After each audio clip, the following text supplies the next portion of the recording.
Tonight, before the moon remembers your name and the darkness finishes swallowing the last sensible thought you had today, I want to whisper a phrase that the monks swore never to repeat aloud, mostly because it was inconvenient, and mildly because it made them look foolish. There are books so sacred that even their authors refuse to read them.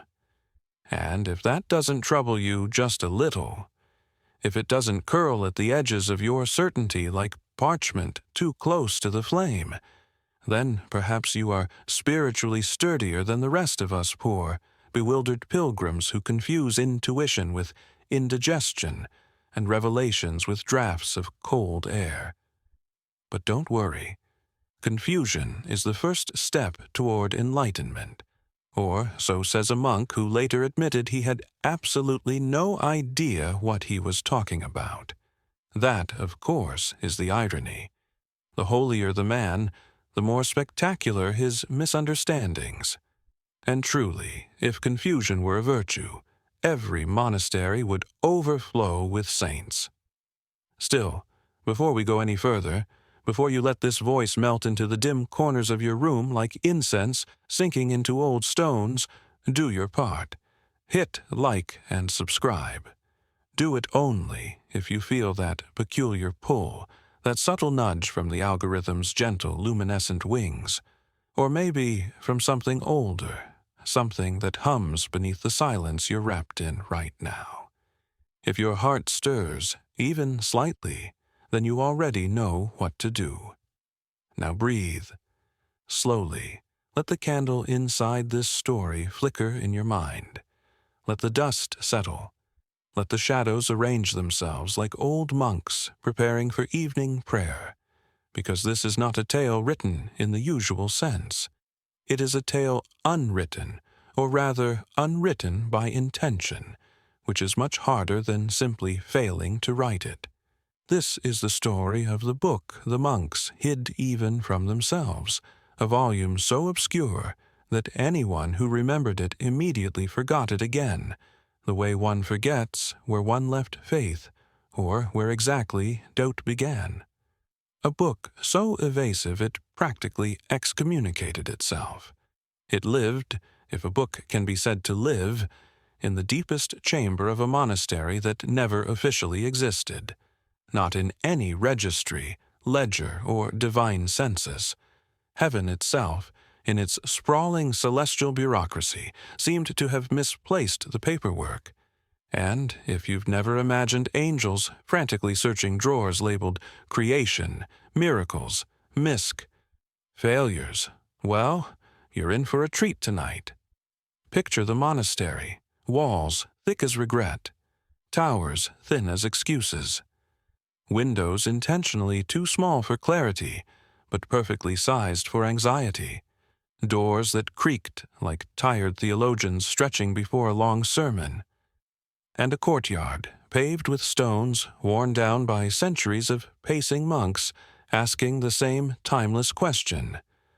What if we're wrong? But that question, you see, was precisely why the book had been hidden. Not from thieves, not from heretics, not even from the curious novices who believed spiritual revelation was just one well-timed nap away. No, it was hidden from the monks themselves, because a truth too sharp cuts the hand that holds it, especially when the hand is trembling with the weight of belief. So the elders, in their infinite wisdom and finite competence, decided the safest way to protect the monastery from the book, and the book from the monastery, was simply never to see it again.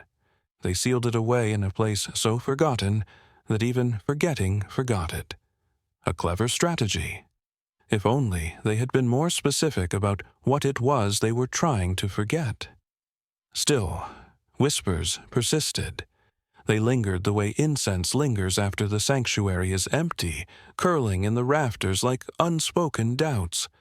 Stories circulated of a manuscript that recorded not divine commandments, nor sacred parables, but something far more dangerous, an honest account of human spirituality. not the polished, ceremonial version.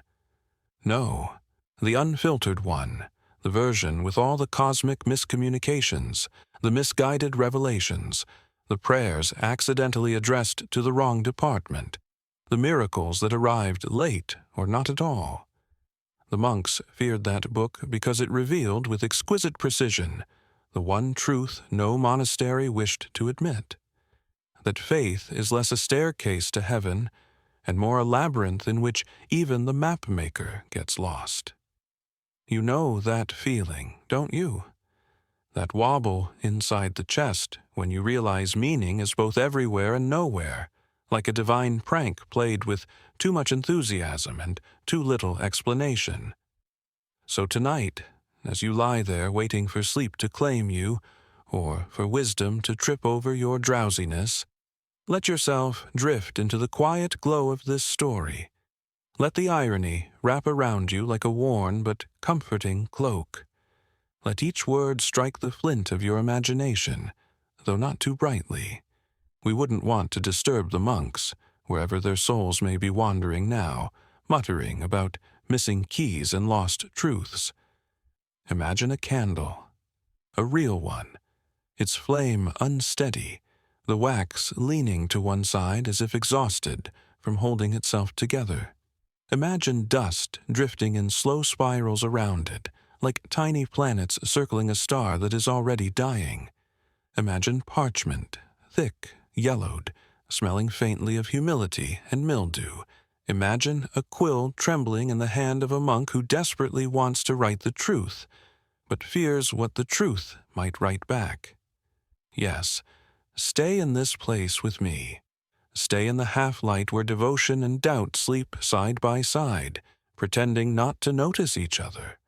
Stay among the shadows that know more theology than any seminary. Stay in the company of voices that have prayed so long they can't tell the difference between revelation and repetition. Because this story begins, as all sacred confusions do, with a whisper that should have been ignored, a whisper that carried no authority, no divine seal, no promised salvation, a whisper that, like most dangerous things, sounded harmless. It said, "The book is waking." Of course, no one wanted to hear that. Books are not meant to wake. They are meant to sit quietly on shelves, accumulating dust like patient mortals, waiting for resurrection. When a book wakes, someone must deal with whatever it has remembered. And the monks, bless their earnest, overworked souls, were in no state to handle awakened knowledge. Most of them struggled enough with awakened mornings. But the whisper persisted. In the corridors, in the refectory, during prayer, which was particularly inconvenient. It slipped beneath doors, clung to robes, drifted into dreams. Some monks tried ignoring it. Others prayed harder. A few pretended to be deaf, which God, in his impressive administrative load, may or may not have noticed. Still, the whisper grew bolder. And that is where the trouble truly began. Because once a truth begins whispering, it rarely stops at whispering. And these monks, good-hearted, though chronically anxious, were about to discover that the most dangerous revelations are not those delivered by heavenly messengers or carved into stone tablets, but those that awaken quietly in the dark, breathing dust and memory into the stale air, before the chaos, before the forgetting, before the crisis that would unravel centuries of spiritual routine and force one monk, our soon-to-be reluctant protagonist, to confront the book no one wanted to remember. There was only this whisper, this subtle vibration of a truth stretching its limbs after far too long a sleep, this rustle of parchment shifting in the dark, this sigh from the depths of a chamber sealed against knowledge and curiosity alike. And if you listen closely, if you let the silence around you settle just right, you might hear it too, but not yet. Tonight, we are only lighting the first candle. The shadows have not even begun to move. The dust has not yet risen to dance. And the monks, poor, unsuspecting monks, are still blissfully unaware of the storm that sacred ignorance has been preparing for them. So breathe again. Let the world slow. Let the whisper hover at the edge of your senses, because everything begins here, with dust, with silence, with a book that refused to stay asleep, and with you, listening in the dark, wondering, perhaps fearing, what happens when the sacred forgets how to behave. Night in the monastery always arrived early, as though darkness respected the monk's obsessive need for predictable schedules. It crept over the stone walls with the slow, deliberate confidence of someone who knew it would not be questioned. The bells, brittle from centuries of overuse, trembled a final note into the air, and the corridors fell into the kind of silence that felt less like an absence of sound and more like a presence, like the silence itself had put on a robe and joined the brothers in prayer.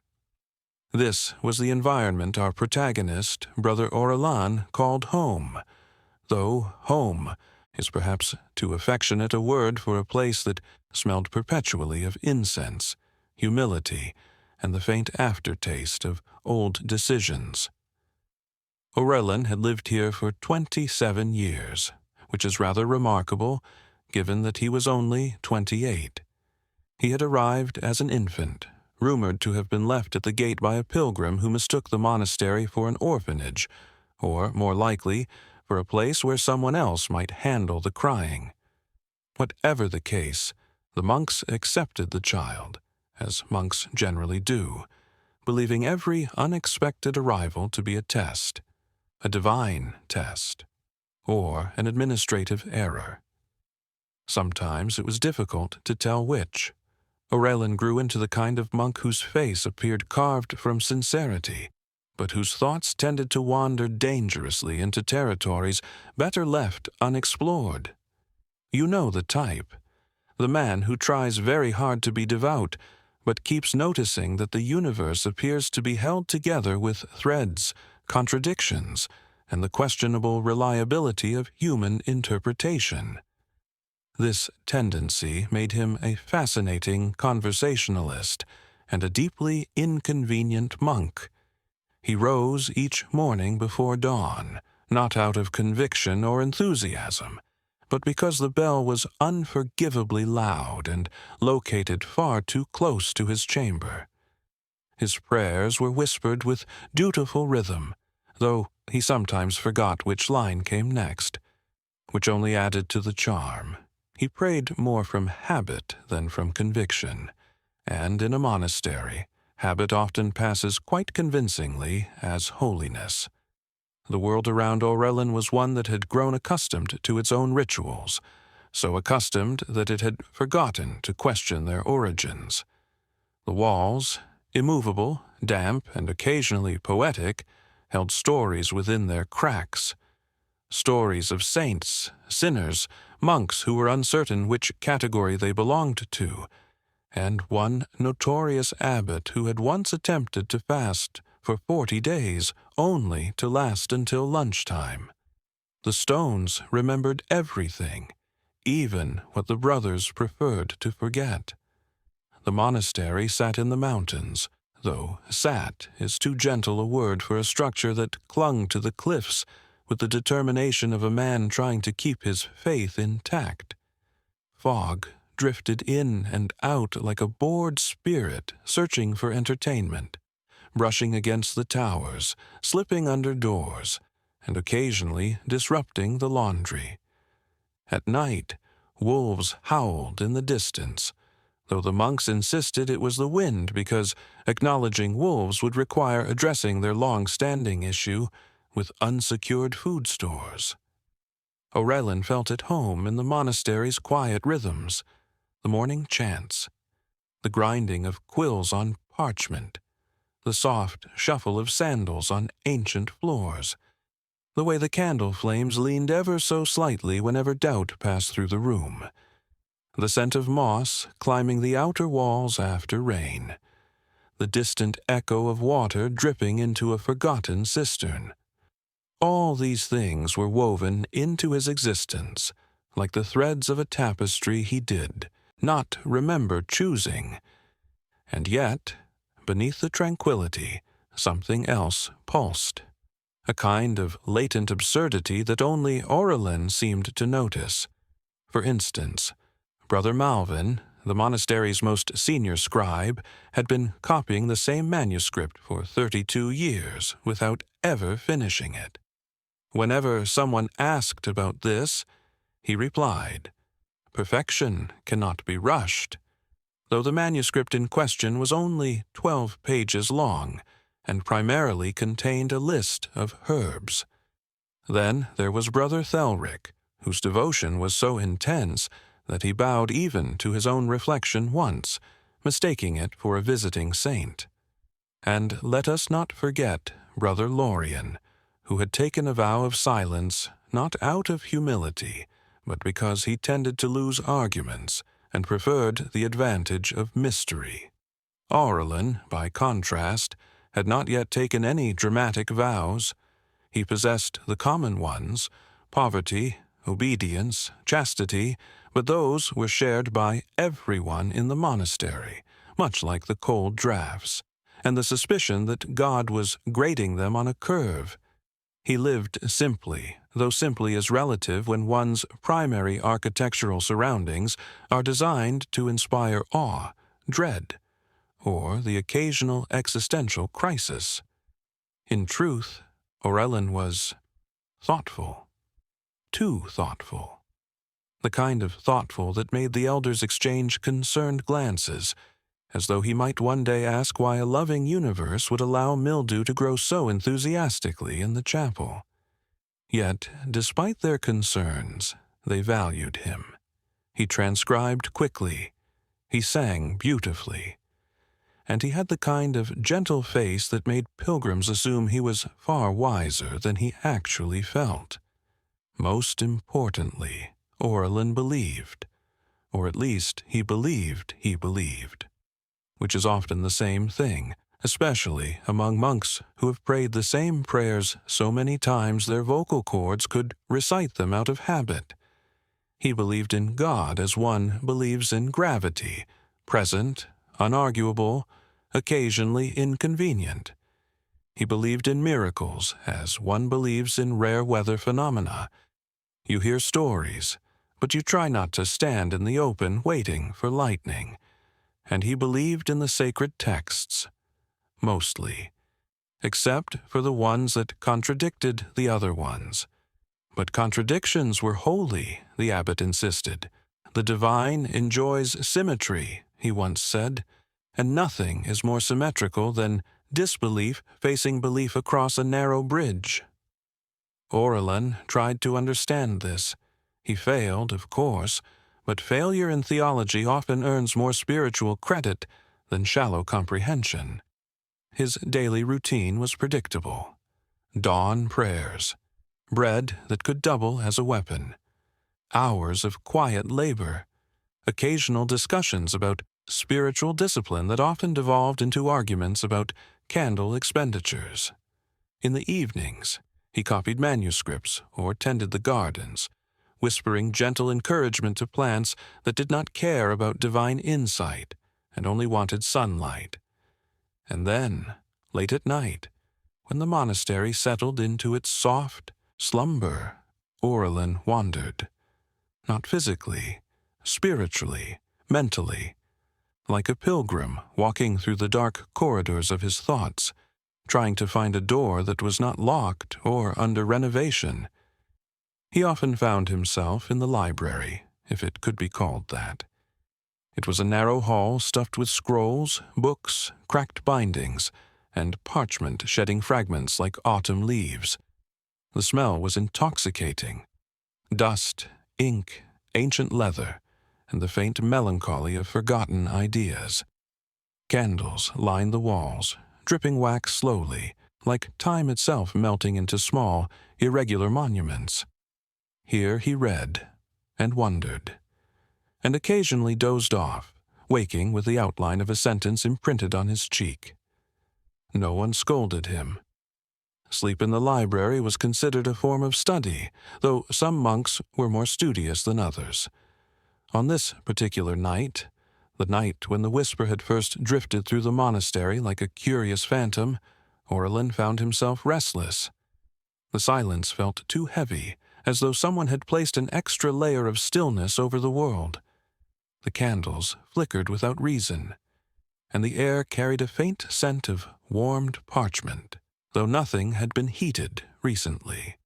He wandered the corridor toward the library, his footsteps soft on the stone. His robe brushed lightly against the wall, stirring dust that caught the candle light like constellations being born. He paused at the threshold, sensing something unusual, not frightening, not divine, just watching. The manuscripts lay in their usual disarray, some rolled, some stacked, some leaning precariously against others like old monks supporting each other during long prayers. But one shelf near the back seemed strange. The dust was disturbed. The air around it felt warmer, and the shadows there were deeper, as though hiding from illumination. But Aurelin, of course, noticed none of this. Not consciously, at least. Instead, he walked to his usual place near the window, where moonlight pooled faintly on the table like spilt milk. He unrolled a scroll, scanned its familiar opening lines, and tried to focus. But the night pressed in on him, unsettling his thoughts. The monastery was never loud, but this night it felt quieter than usual, as though the silence were trying too hard. A performative silence, the kind used by someone hoping you will ask, "Are you all right?" So they can say, "I'm fine," in a tone that suggests the universe has personally betrayed them. Aurelin exhaled slowly, his breath fogged in the cold air. He glanced around, half expecting another monk to step through the doorway, perhaps to ask why he wasn't in bed or whether he had noticed anything peculiar. But no one came. He tried reading again, failed again. The words refused to settle in his mind. They skittered, rearranged themselves, mocked him gently. Scriptures often do this, not out of malice, but because meaning likes to hide when one is tired. A faint rustle reached him. So faint, he thought it might be his imagination stretching its legs. Another rustle. Aurelin looked toward the shelves. Nothing moved. He stood cautiously, not out of fear, but because monks are trained to approach even the mildest anomaly with the solemn intensity of someone investigating a divine mystery, or, alternately, a misplaced sock. He approached the back shelf. The dust swirled. A soft, warm breath of air brushed his cheek. And for a moment, a brief, absurd moment, the manuscripts on the highest shelf seemed to settle themselves, as though adjusting their posture. Aurelin blinked, tilted his head, whispered, "Is someone there?" Silence answered. But it was not the usual silence. It was a silence that held its breath, a silence that waited, a silence aware of itself. Aurelin shook his head. Fatigue, he decided. Too many late nights. Too many thoughts. It was probably just one of the shelves shifting under the weight of old manuscripts. Yes, that made sense. Perfectly ordinary. Nothing unusual at all.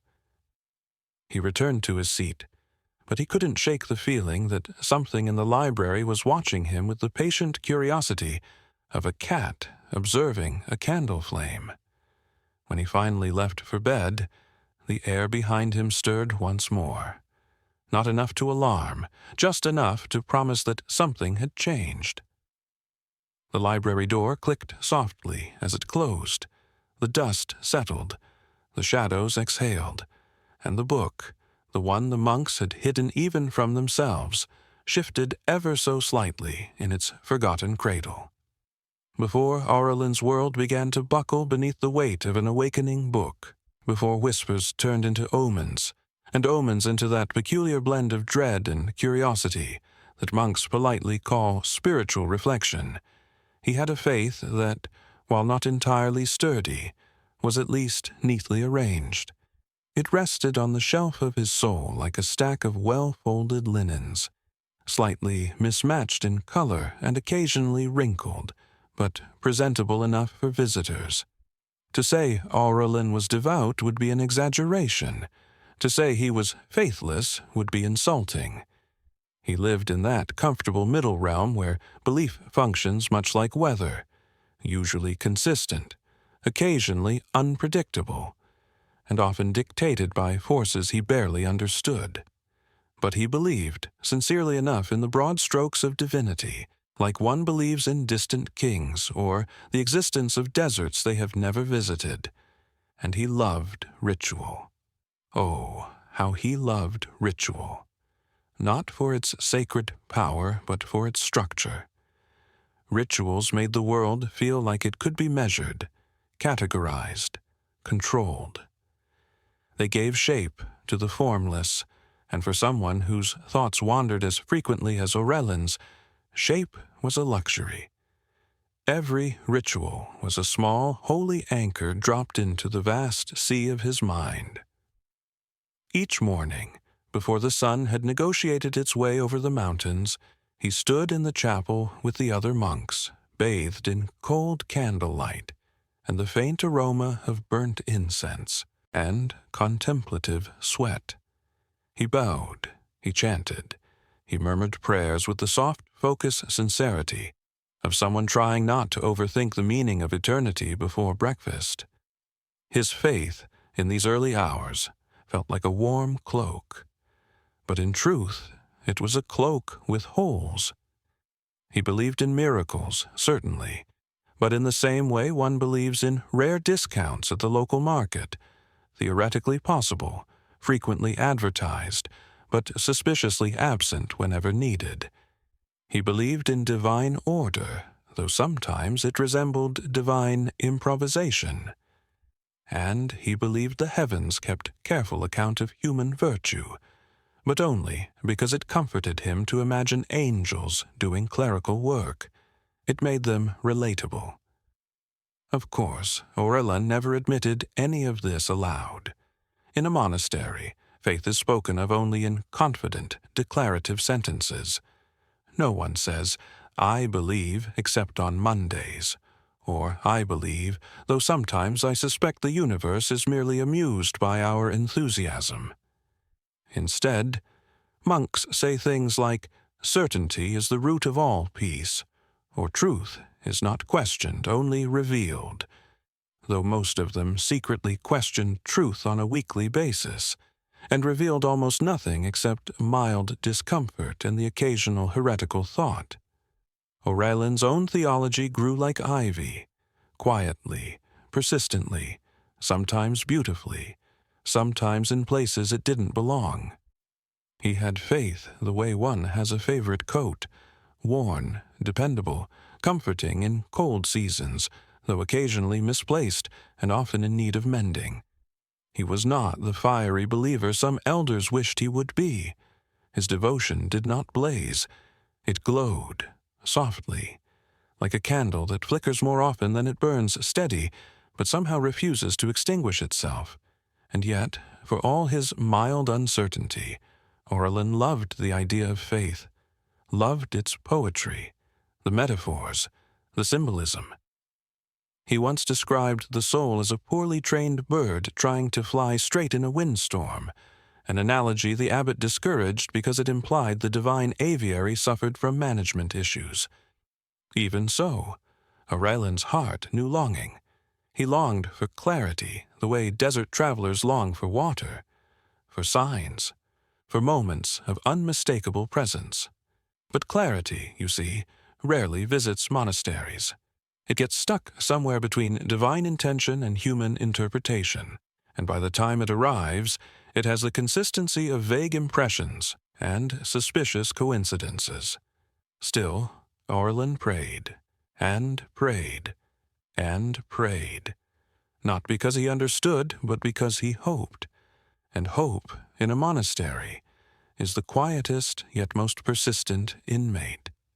Sometimes he would kneel by the small window carved into his cell wall, gaze up at the stars, and whisper questions the universe was far too polite to answer.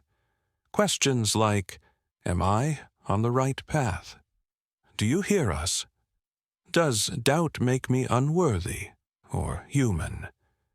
Will Brother Malvin ever finish that herb manuscript?"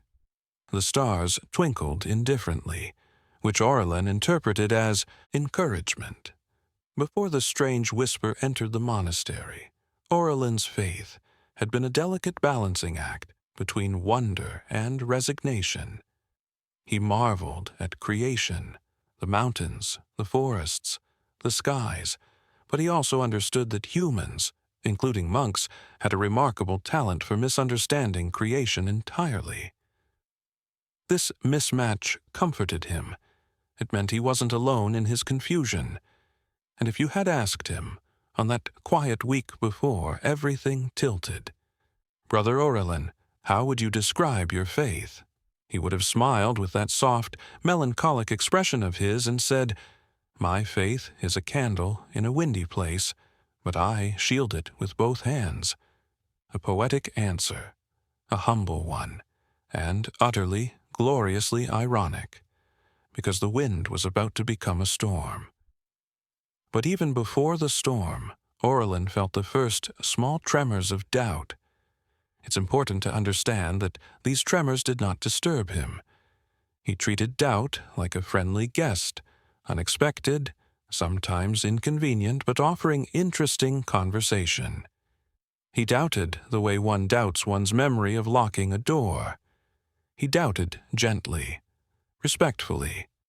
Never enough to undermine his beliefs, but enough to grant him humanity, enough to keep him awake some nights, wondering if the divine preferred silence because it was mysterious or simply because it was tired. Still, Aurelin was a monk who believed in stories even when they contradicted themselves, believed in scriptures even when they sounded metaphorical but weren't intended to be, and literal when they were definitely meant as metaphor. Believed in ancient wisdom passed down by elders who occasionally forgot where they left their sandals. His earliest memory of faith was not of revelation, but of ritual. He remembered being a child, barely tall enough to see over the refectory table, watching the monks bless their food. To him, it looked like they were apologizing to the meal for what was about to happen. He imitated them, serious-faced, pressing his hands together, whispering something he thought was holy but was actually the name of a goat he liked.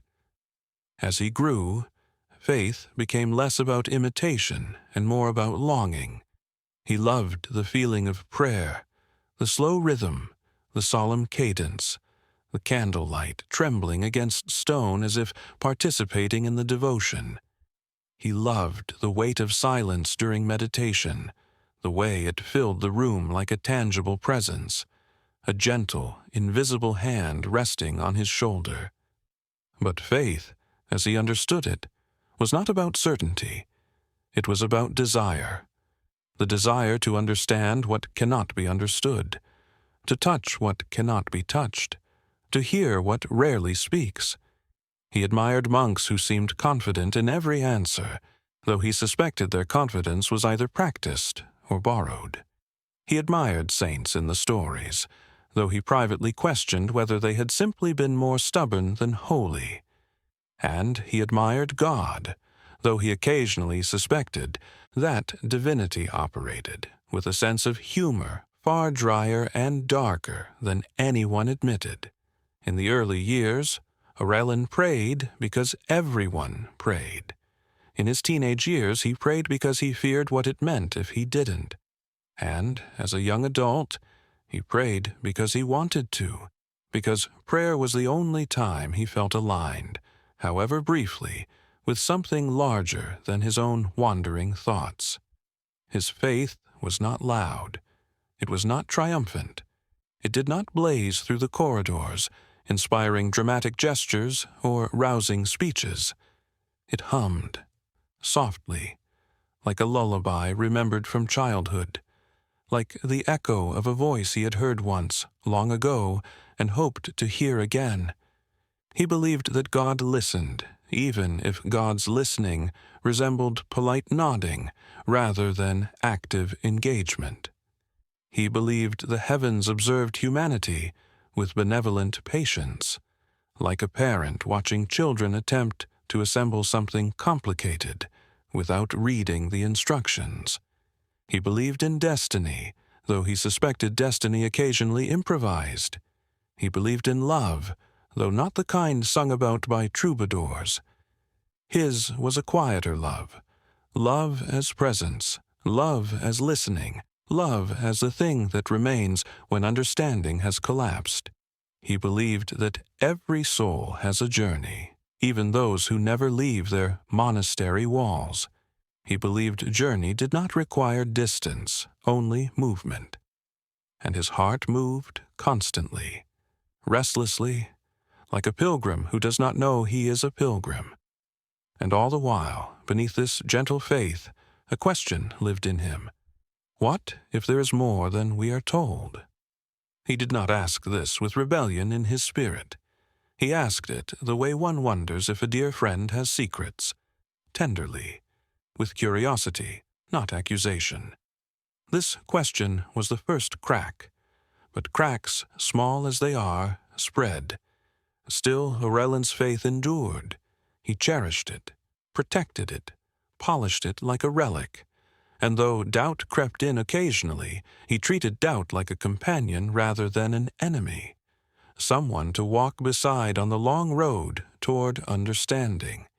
If faith was his cloak, doubt was the cool breeze that reminded him he was alive inside it. And here is the greater irony. Aurelin believed deeply precisely because he doubted deeply. Certainty bored him. Doubt fascinated him. Faith, he reasoned, was only meaningful when it sat beside doubt at the table, sharing bread in quiet companionship. This balance, this fragile, beautiful balance, kept him steady. But balance is easily disturbed. And the night the whisper came. The night the dust stirred. The parchment warmed. The shadows shifted. His faith, worn yet beloved, began to tremble. He did not know it then, but everything he believed, every metaphor, ritual, prayer, and poetic fragment of the divine, was about to be tested by the very thing the monastery had hoped never to awaken. The book was stirring, and faith, Aurelin's gentle, uncertain, beautifully human faith, was about to face a truth it could neither readily accept nor safely ignore. For faith, you see, is strongest when unchallenged, but it becomes truest when broken. And Aurelin's was about to break. Doubt, contrary to popular belief, rarely arrives as a thunderbolt. It does not burst through the ceiling wearing a cloak of flames and shouting, "Surprise! Everything you believed is wrong." No, doubt is polite. It knocks softly, waits patiently, and enters only when invited, usually through the smallest crack in certainty. In Aurelin's case, doubt slipped in through a whisper so faint, so fragile, that it could easily have been mistaken for imagination stretching in the dark. But imagination, as any monk will tell you, has the inconvenient habit of sounding suspiciously like revelation. It began the morning after his strange night in the library. Aurelin woke early, as he always did, the bell vibrating through the stone walls like a poorly tuned reminder of mortality. He rose, prayed, tied his robe with meticulous care, devotion expressed as neat craftsmanship, and joined the other monks for morning chant. Everything appeared normal, predictable, comfortingly dull. Brother Malvin slept through the first chant as he always did. Brother Thelric whispered a prayer too loudly, as though hoping God might offer him a performance bonus. The abbot cleared his throat in that theatrical way of his, meant to remind everyone that spiritual discipline and throat irritation were forms of suffering worthy of admiration. Nothing seemed out of place, until Aurelin closed his eyes to chant, and heard it again. Not a voice. Not exactly. More like the memory of a voice. A soundless sound. A shift in the air. A breath against the inside of his thoughts. It is waking. Aurelin's chant faltered. Just slightly. Just enough to turn one sacred syllable into something that sounded more like an apologetic sneeze. Brother Thelric shot him a disapproving glance, which Aurelin found unfair, as if sneezing or spiritual confusion were personal choices. He tried to steady himself, focus, breathe in the incense-thick air, sing, but the whisper pulsed again, not louder, merely clearer. The book is stirring. This was ridiculous. Books did not stir. Books did not whisper. Books did not breathe, except metaphorically, and even then only in dramatic allegories written by monks who had too much free time. Aurelin forced his voice into alignment with the chant, but his mind drifted like smoke toward the memory of the library shelves, the shifting air, the subtle warmth around the forbidden section. Maybe he had imagined it. Very likely, in fact. The human mind was a chaotic monastery of its own, full of errant thoughts, wandering impulses, and metaphors that sometimes got out of hand. Perhaps he was simply tired, or hungry, or spiritually dehydrated, which was not a recognized medical condition but should have been. Yet, throughout morning prayer, the whisper lingered like a thin thread wrapped around his awareness. When the chanting ended, the monks filed toward the refectory for their customary breakfast of penitential bread and existential porridge. Aurelin sat at the long wooden table, but instead of eating, he found himself staring at the steam rising from his bowl. The porridge swirled gently, hypnotically, in a pattern that almost formed words. He blinked. The pattern dissolved. He sighed. He was being ridiculous. No porridge had ever communicated anything but disappointment. Still, something gnawed at him. After breakfast, he sought out his mentor, Brother Anselm, a man whose beard had accumulated more theological dust than most libraries. Anselm was a reliable source of wisdom, though his wisdom frequently came packaged in sentences that sounded profound, until examined closely. "Brother Anselm," Aurelin began, "may I ask you something unusual?" Anselm looked up from the piece of bread he had been gnawing for the last 10 minutes, as though hoping it would reveal a hidden message. "My son," he said, "in a monastery, all questions are unusual. That is why we pray." "Last night," Aurelin said carefully, "I thought I heard something. In the library." "Ah?" Anselm nodded gravely. "The shelves creak." "I don't mean the shelves," Aurelin said. "The manuscripts whisper sometimes," Anselm added. "That is normal when parchment contracts." "No," Aurelin said. "Not that either. The dust can make a faint hissing sound." Anselm offered helpfully. Aurelin stared at him. "Brother, I mean something else." Anselm lowered his bread. His eyes softened. "You think you heard a voice?" Aurelin hesitated. "Not a voice, just a whisper." "Uh-huh," Anselm said, leaning back. "Was it inside your head or outside your head?" "I'm not sure." "Good. Neither am I most days." Aurelin exhaled. "It said something about something waking." Anselm scratched his beard thoughtfully, releasing a puff of dust that shimmered in the air. "My son, everything wakes eventually.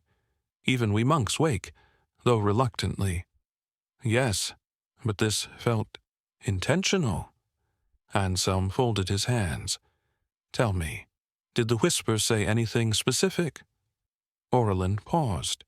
He knew better than to mention the book. Knowledge of the book that was not supposed to be known had been erased from the monk's memories generations ago. He should not have remembered it either, but whispers have a habit of rummaging through old drawers. It said something is stirring, Orlin replied instead. Anselm nodded sagely. Stirring is common. The universe is constantly stirring. Cosmic winds, spiritual energies, the abbot's digestive tract, it all stirs. Aurelin rubbed his forehead. This was not helpful. Then Anselm leaned forward, lowering his voice. Brother Orlin, sometimes the divine speaks in ways we do not understand. Orlin's breath caught. You think it was divine? Probably not, Anselm said cheerfully. Most whispers are not, but it is polite to consider the possibility.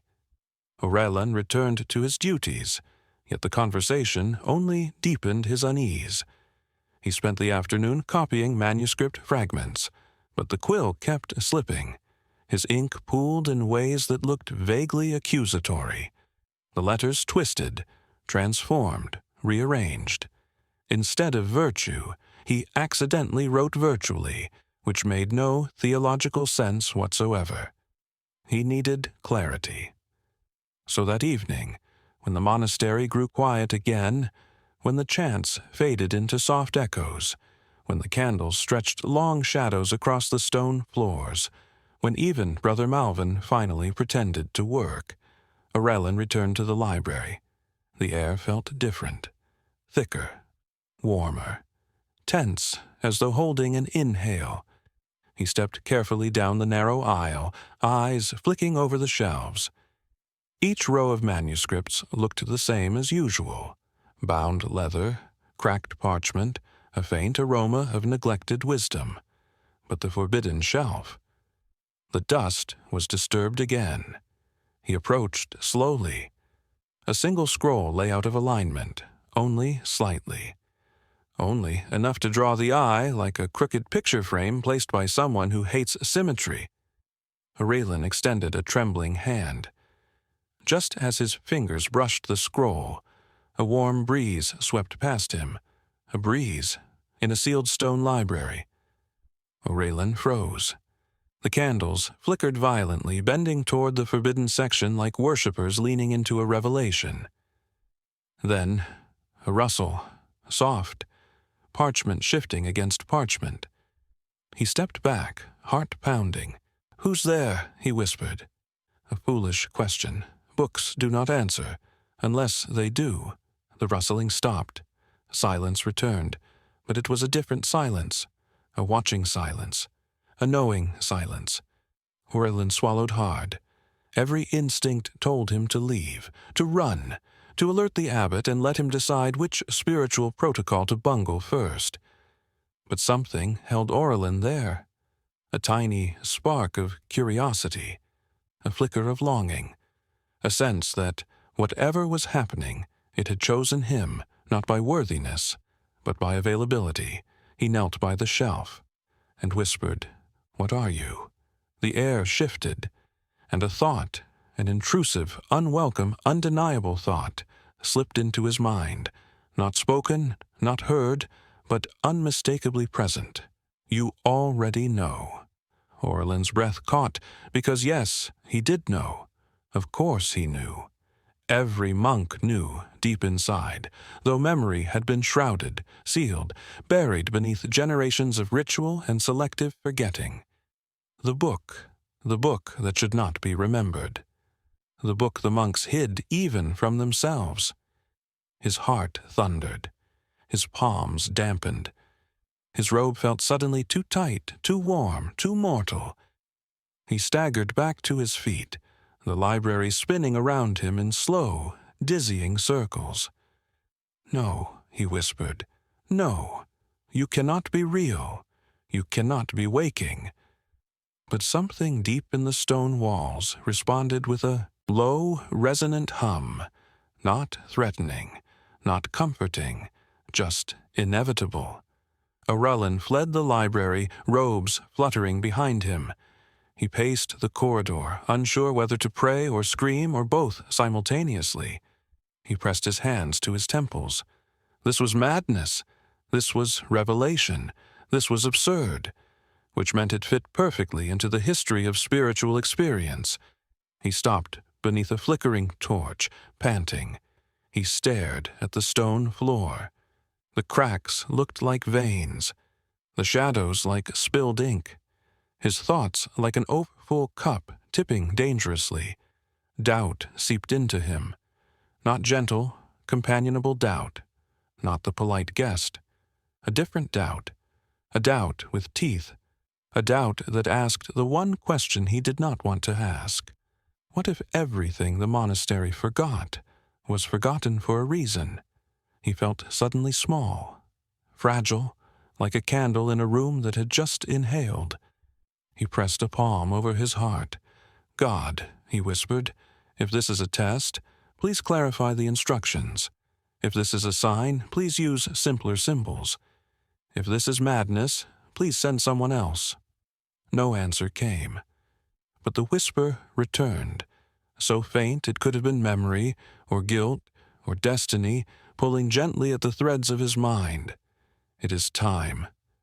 Aurelin sank to his knees, and for the first time since childhood, he was afraid, not of evil, not of spirits, not of punishment. He was afraid of truth, a truth that had been hidden so well that even its keepers forgot where they buried it, a truth awakening in the dark, a truth that had chosen him, and the seed of doubt, the small, trembling seed planted by a whisper, rooted itself deep in his soul, ready to grow, ready to break, ready to change everything. Denial, in the monastery, was considered a minor sin but a major pastime, not the dramatic kind of denial you find in stories. No one here claimed that storms were sunshine, or that wolves were sheep with enthusiastic facial expressions. No, the monks specialized in refined denial, elegant denial, denial practiced with monastic discipline, and the quiet dignity of men who believed that if they simply ignored a problem long enough, the divine would eventually file the appropriate paperwork to resolve it. So, naturally, Aurelin attempted denial. It was, after all, the reasonable thing to do. When one hears whispers from forgotten books and witnesses inexplicable breezes in sealed rooms, the rational response is not acceptance. It is the careful construction of explanations so flimsy they dissolve upon inspection, but sturdy enough to carry one through a day. Aurelin woke the next morning determined, truly, passionately determined, to pretend that nothing unusual had happened. His strategy was brilliant in its simplicity. He would be normal, more normal than he had ever been. He would chant with enthusiasm. He would pray with gusto. He would smile in a manner that suggested inner peace rather than spiritual panic. He would exude the calm certainty of a monk who had never once questioned whether the universe was playing a long-running joke on humanity. Yes, Aurelin would be the picture of unwavering devotion. The problem was that Aurelin had never in his life exuded unwavering anything.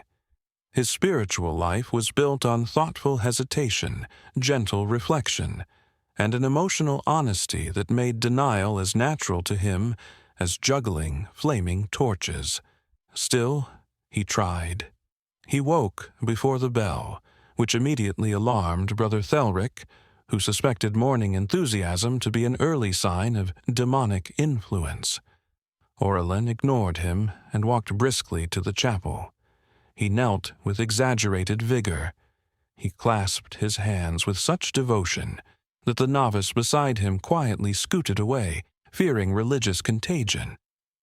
When the chanting began, Aurelin sang so loudly and so joyfully that Brother Malvin, who was sleeping through the chant as usual, startled awake and accused someone of trying to summon angels prematurely. Aurelin sang louder. He sang like a monk who had achieved perfect unity with the divine, which was precisely the kind of performance one gives when trying very hard not to think about eldritch manuscripts awakening in locked rooms. But denial, unfortunately, is loud, and whispers are patient. During the third chant, as Auralin's voice soared with suspicious enthusiasm, he felt the faintest tremor in the air, like a breath moving through the rafters.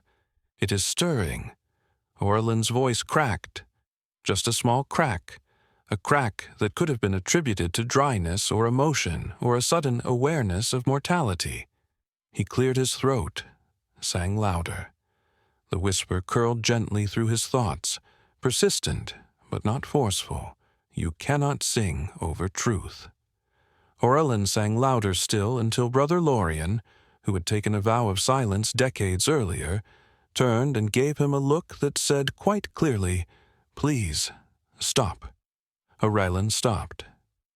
After morning prayer, he sought solace in the gardens, where he often tended the herbs with gentle care. Plants, unlike monks, rarely asked existential questions. They grew, they wilted, they sought sunlight. They died without ceremony. They were the most spiritually consistent inhabitants of the monastery. As Aurelin knelt to trim the rosemary bushes, he whispered to himself. It was fatigue, imagination, perhaps a draught. He paused. Perhaps Brother Thelric was breathing heavily in the library last night. Yes, that was plausible. Brother Thelric breathed loudly, aggressively even. It was the kind of breathing that suggested deep spiritual conviction or chronic sinus issues. But as Aurelin reached for a sprig of thyme, the leaves trembled, not from his touch, not from wind, but from something beneath the soil. A soft vibration. A hum that resonated up through his fingertips. He snatched his hand back. "No," he muttered. "Absolutely not. Herbs do not hum. Nothing hums. Except bees and Brother Malvin after too much honey."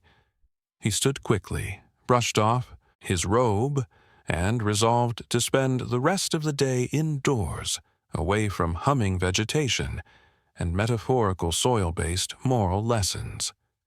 But the monastery seemed determined to thwart his denial. Everywhere he went, something reminded him of the whisper. In the scriptorium, the quills rustled faintly in their holders, as though shifting in anticipation. Brother Lorien dropped a stack of parchment, and the sound, soft, shuffling, layered, mimicked the rustling from the forbidden shelf. Aurelin nearly jumped out of his skin. In the refectory, a lone slice of bread slid off a plate without visible cause.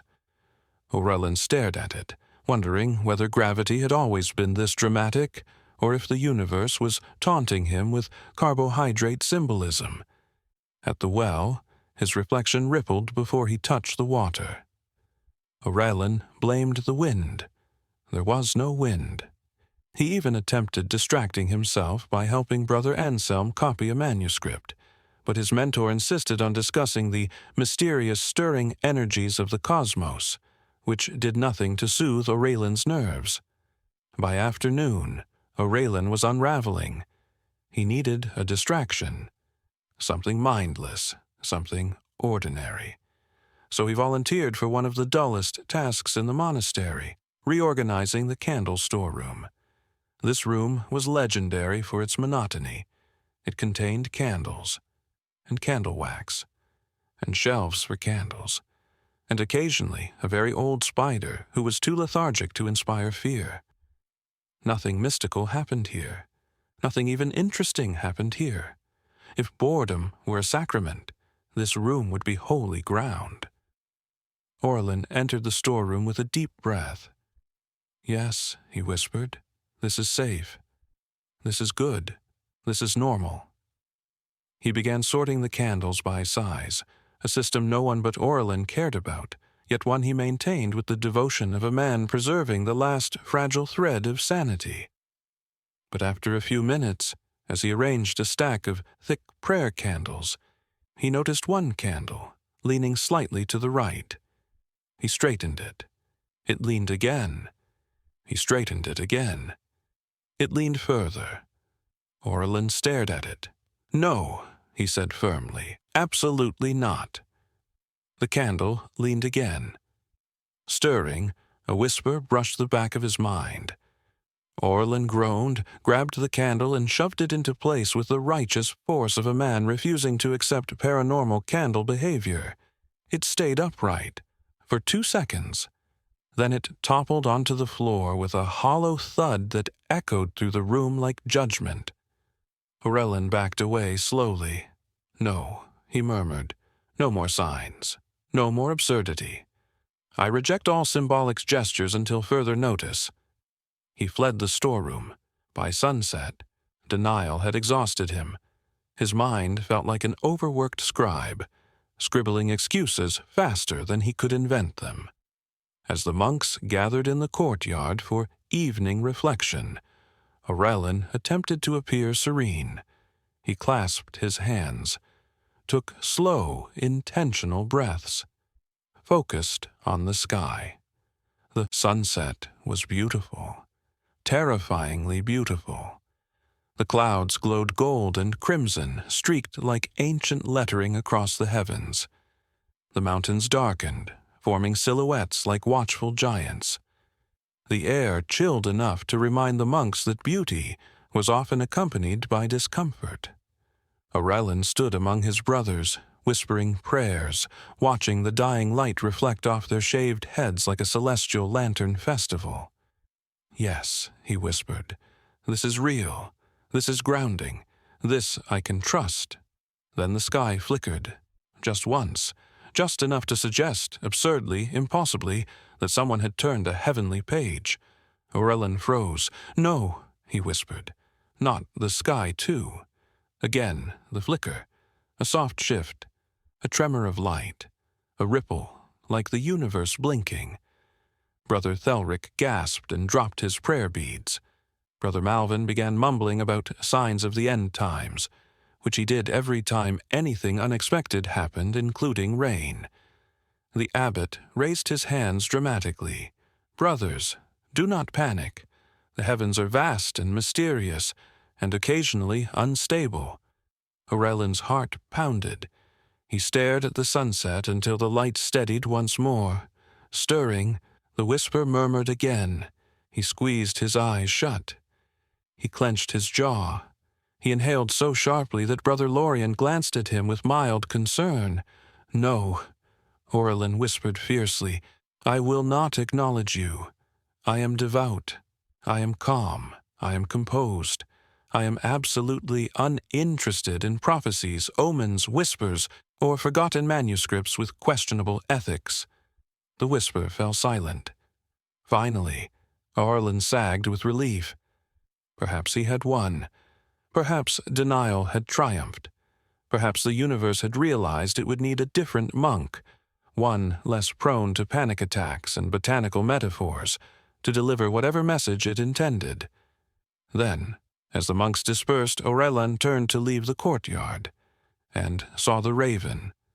It perched on the stone wall, watching him with the expression of someone evaluating his life choices. Ravens often visited the monastery, but they usually ignored the monks unless food was involved. This raven hopped closer, tilted its head, opened its beak, and dropped a single object at Orlin's feet, a strip of ancient parchment. Orlin stared. The raven stared back. "No," Orlin whispered. The raven cawed in a tone that could only be described as, "You know exactly what this is." Orlin bent down, hesitated, picked up the parchment. It was warm. Warm. Parchment does not warm itself, not without a heat source, not without intention. Then Orlin saw the ink, old ink, blackened by time, familiar script, and 2 words that should not have existed outside the forbidden shelf. "It wakes."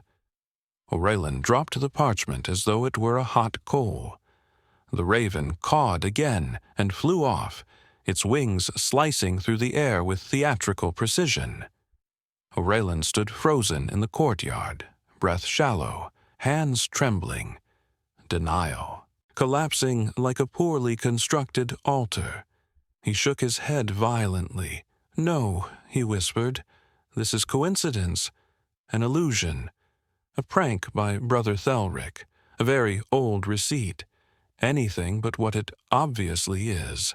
But denial had reached its limit. When he finally returned to his cell that night, Orlin collapsed onto his cot, gripping the blanket like a lifeline. He squeezed his eyes shut. He prayed loudly. He prayed dramatically. He prayed with the fervor of a man trying to convince the cosmos and himself that everything was fine. "Lord," he gasped, "I believe in you. I trust you. I do not want signs. I do not need signs. Please exercise your infinite mercy and revoke all signs immediately." Silence. Then a soft rustle from underneath his cot. Orlin turned pale, very pale. He leaned over slowly, trembling. A single scrap of parchment peeked out from the shadows, with the same writing, the same ink. "It hears." Orlin screamed silently because monks did not scream audibly unless on fire, and stumbled back, collapsing against the wall. He curled into himself, whispering frantically, "This is not happening. This is not happening. This is not happening." But it was happening. Denial had failed. The universe, in its infinite comedic timing, had rejected his application for ignorance. Something was waking, something ancient, something hidden. And Aurelin, poor Aurelin, was now firmly entangled in a truth he desperately wished he could unknow. The brilliant denial had shattered, and the absurdity was only beginning. If the divine does, in fact, send signs, one would imagine they might be clear, helpful, illuminating, perhaps accompanied by a soft choir or a celestial pointer arrow indicating this way to enlightenment. Instead, Aurelin's life in the days that followed became a gallery of signs so ambiguous, so absurd, so profoundly unhelpful, that even the most optimistic monk would have questioned whether heaven outsourced its communication strategies to mischievous spirits with a flair for comedy. Aurelin, having failed spectacularly at denial, attempted a new strategy: rational interpretation. This, of course, was doomed from the start. Rational interpretation is a useful tool for mathematics, carpentry, or deciding whether soup is too hot.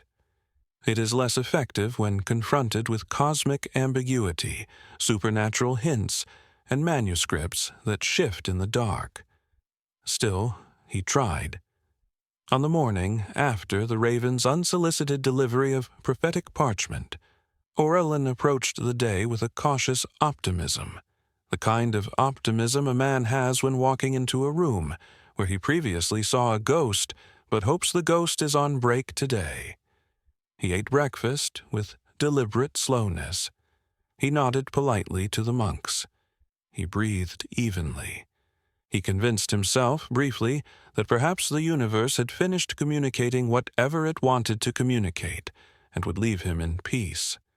But the signs began earlier than expected. The first occurred during laundry duty. Monks, contrary to popular belief, do not spend all day contemplating mysteries of existence. Sometimes they wash socks. Aurelin stood at the basin, scrubbing a robe that had absorbed too much incense, when the soap in his hand slipped free, plopped into the water, and began to spin. At first, Aurelin ignored it. Soap spins. Water swirls. This is ordinary, but the soap didn't spin randomly. It circled precisely 3 times, stopped, tilted upward as though listening, then slowly drifted toward the edge of the basin in a movement so unnatural, so purposeful, that Aurelin nearly dropped the robe. The soap bumped his wrist, softly, as though insisting on his attention.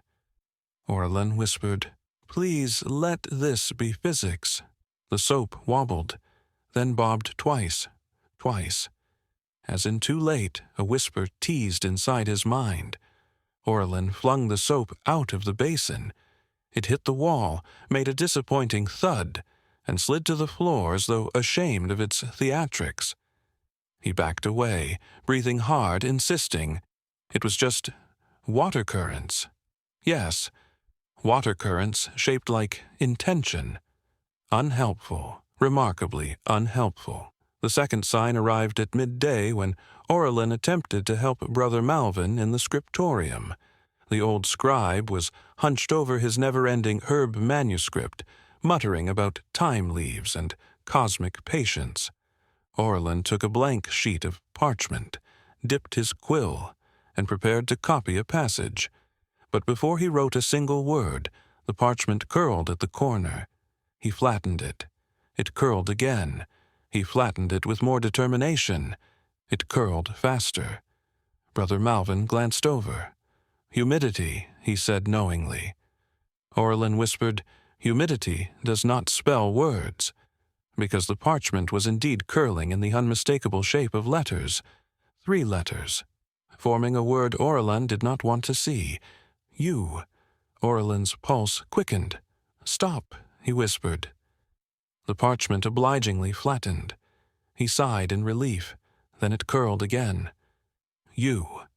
Brother Malvin, oblivious, dipped his quill and added, "Humidity is unpredictable this season." Orlin stared at the parchment. "No," he whispered, "not me. Choose someone holier." The parchment did not respond.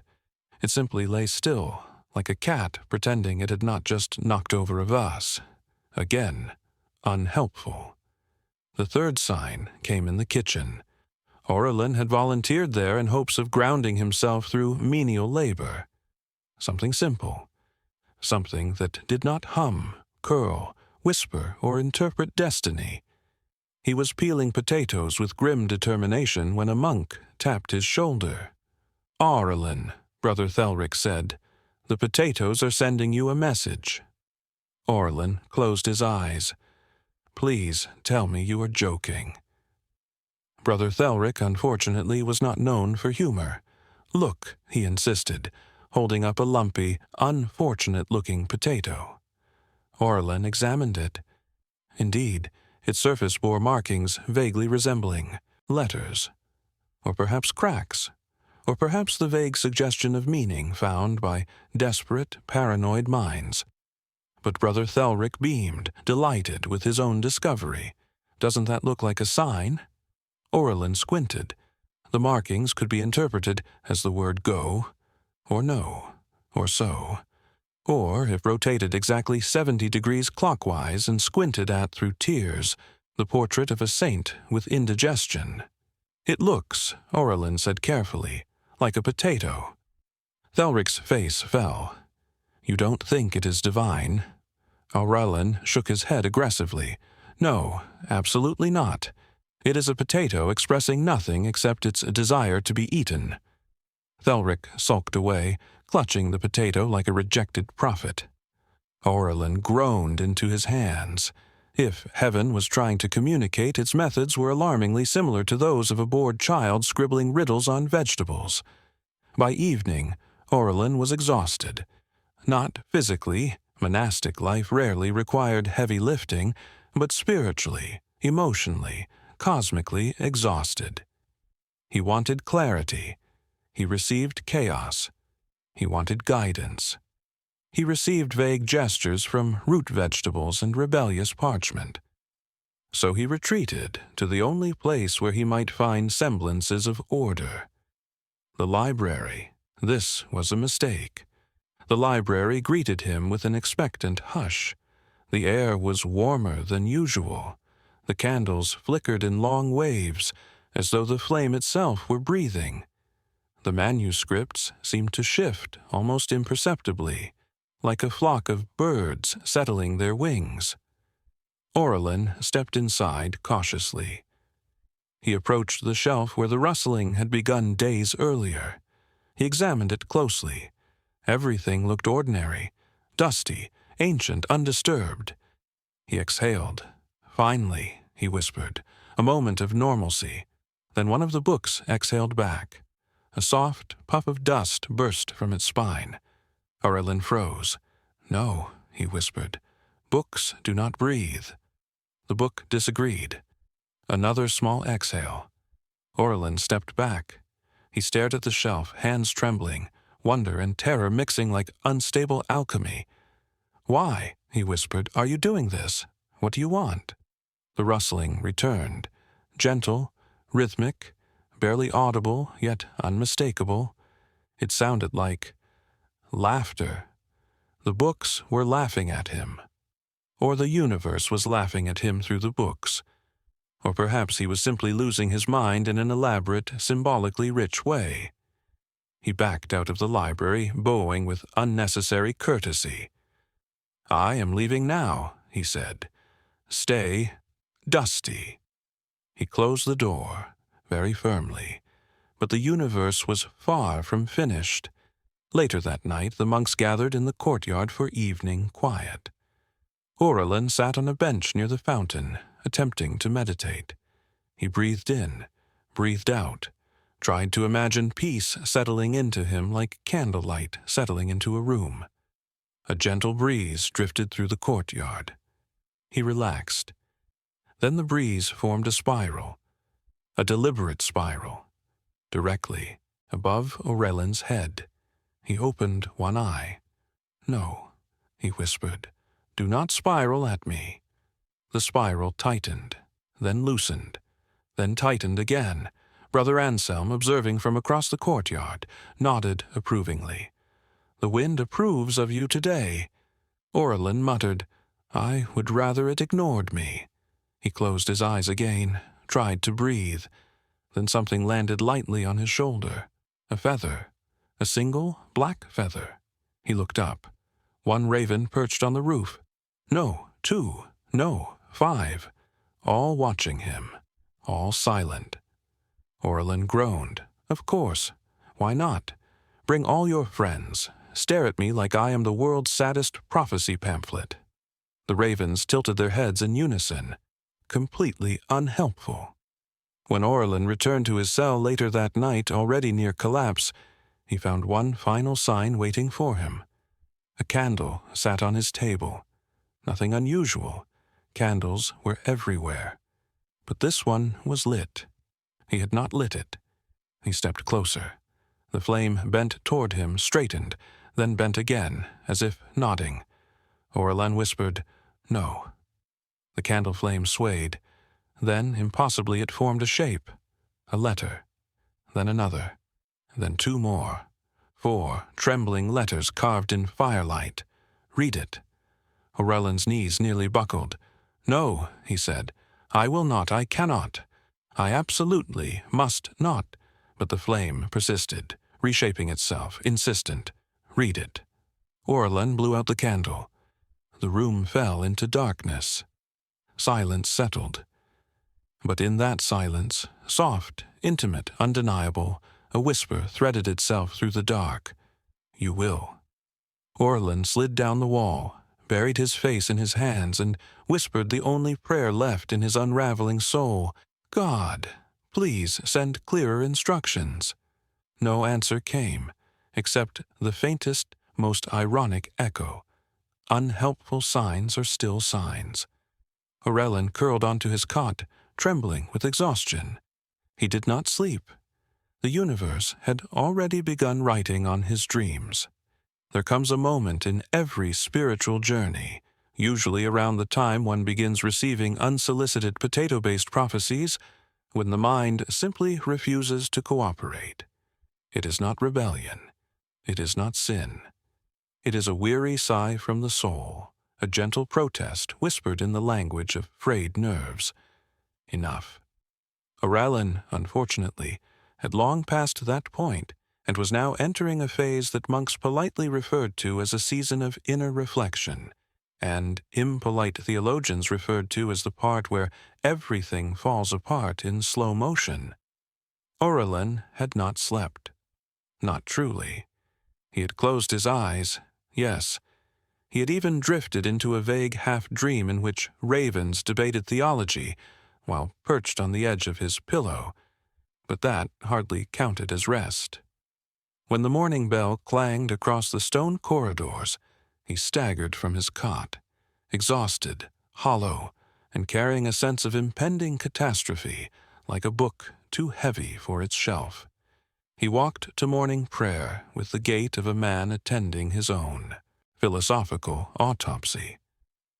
The candles in the chapel flickered as he entered. They always flickered, of course, but today their movement felt deliberate, as though the flames whispered to one another in conspiratorial tones. Aurelin tried not to look at them. Looking at anything lately seemed to invite signs. He kept his eyes down, focusing on the cold stone beneath his feet. The chanting began. Aurelin joined, but his voice was thin, trembling, not from illness, but from the weight of knowing something he had no desire to know. The whisper haunted him, the shifting parchment, the breathing books, the spiraling wind, the ravens, the candle's flaming message, and beneath it all, the truth that something ancient, forbidden, and deeply inconvenient was awakening. He mouthed the prayers, barely audible, hoping the universe would interpret quiet participation as a sign of respect. But the whispers in his mind were louder than the chants. You cannot ignore it. He pressed a hand to his temple, willing the whisper away. It only softened, but remained. When the prayers ended, Brother Malvin sidled up to him with the enthusiasm of an overworked librarian discovering a new shelf of problems. "Brother Aurelin," he said, "you look pale." Aurelin managed a weak smile. "I am simply tired." Malvin nodded solemnly. "Theological fatigue. I suffer from it every day after noon." Then he added, in a tone meant to reassure but achieving the opposite, "If you ever hear strange voices, do tell me. I hear them constantly, mostly my own." Aurelin's smile wilted. He walked out of the chapel quickly. The air outside felt heavy, as though saturated with invisible meanings. The monastery courtyard shimmered with morning frost, each blade of grass coated in a thin, crystalline edge, beautiful, cold, and uncomfortably symbolic. The sun crept over the mountains, casting golden beams across the stoned path, illuminating dust motes that rose like tiny ascending souls. Everything was too poetic. Aurelin no longer trusted poetry. He hurried toward the refectory, hoping food might anchor him. But the moment he sat down, the bread on his plate cracked down the center, cleanly, dramatically.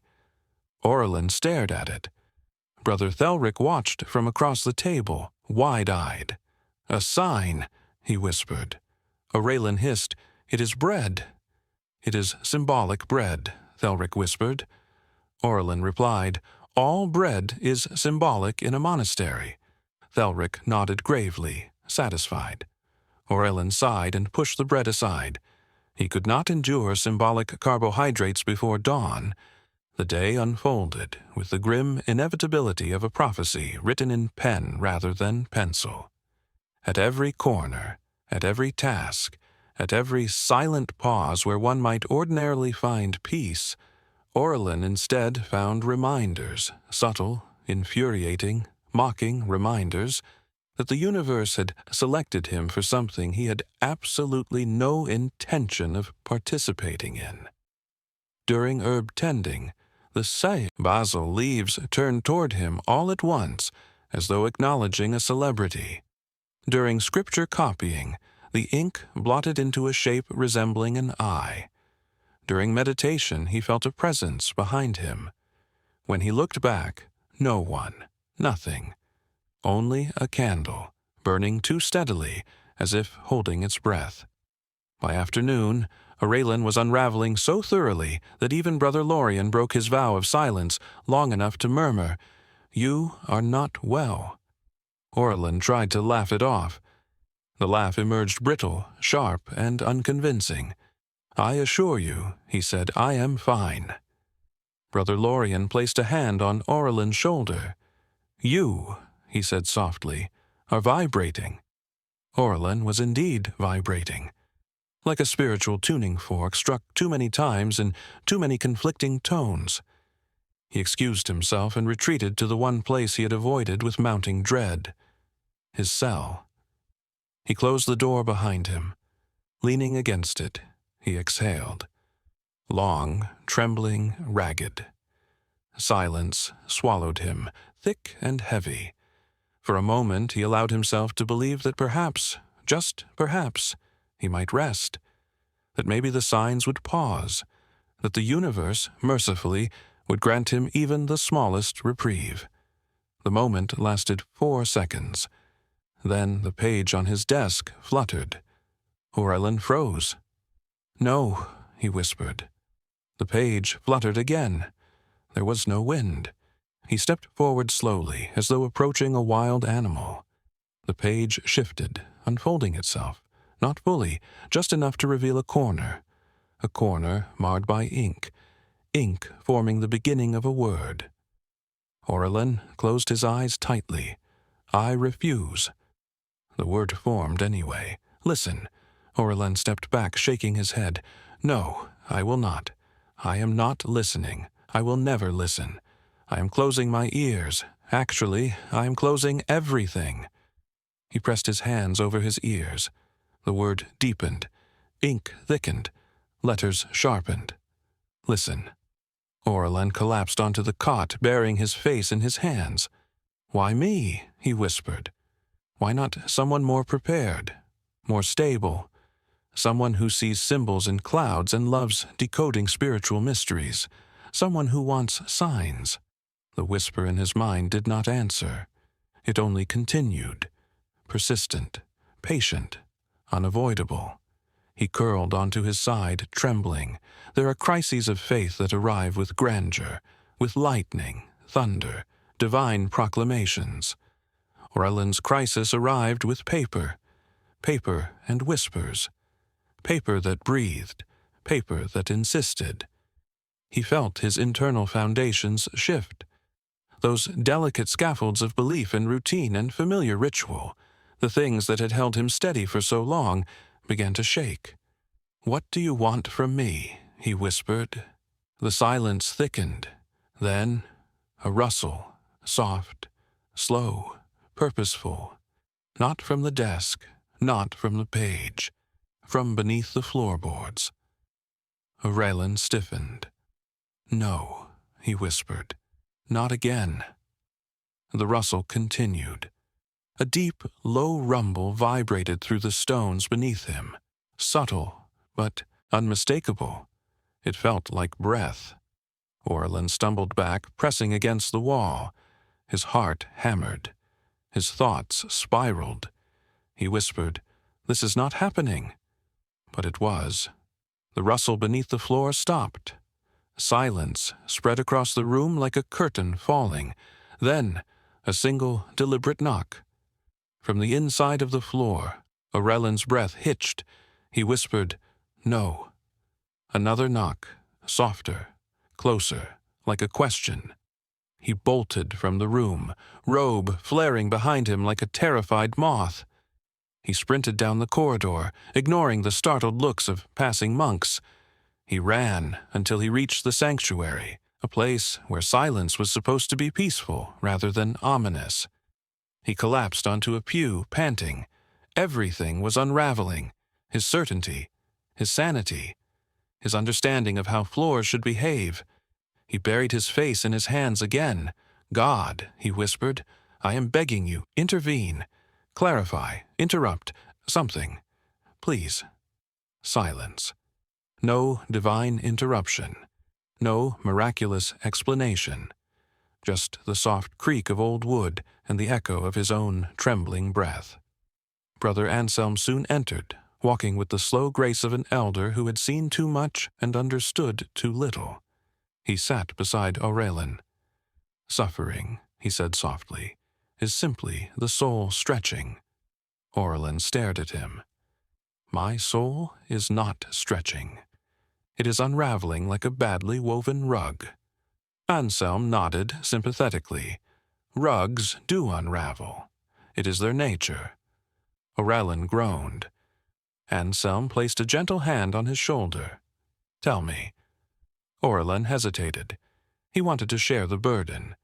But how does one explain to another monk that forbidden manuscripts are awakening beneath the floorboards of one's bedroom? "I," he whispered, "feel watched." Anselm nodded wisely. "The divine watches us all." "No," Orelin said.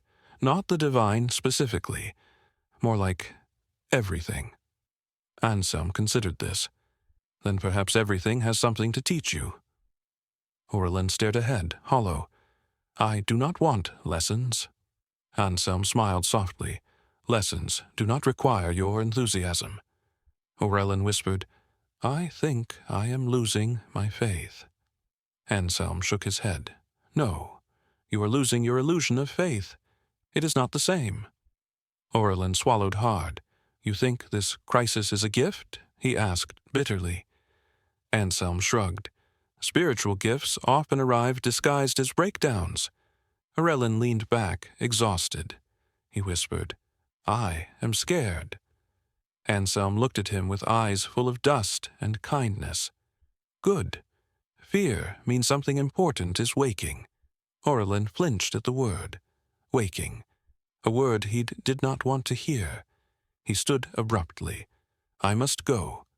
Anselm nodded. "Return when the fear grows too heavy. That is when clarity begins." Orelin left the sanctuary, his mind a swirl of panic and questions he was afraid to ask. He wandered through the courtyard, the hall, the stairwell, the cloister walk, desperate to outrun the whisper that followed him like a shadow with opinions. When he finally returned to his room, the candle he had extinguished earlier was burning again. Orelin froze. The flame bent toward him. A single drop of wax slid down the side, slow, heavy, inevitable.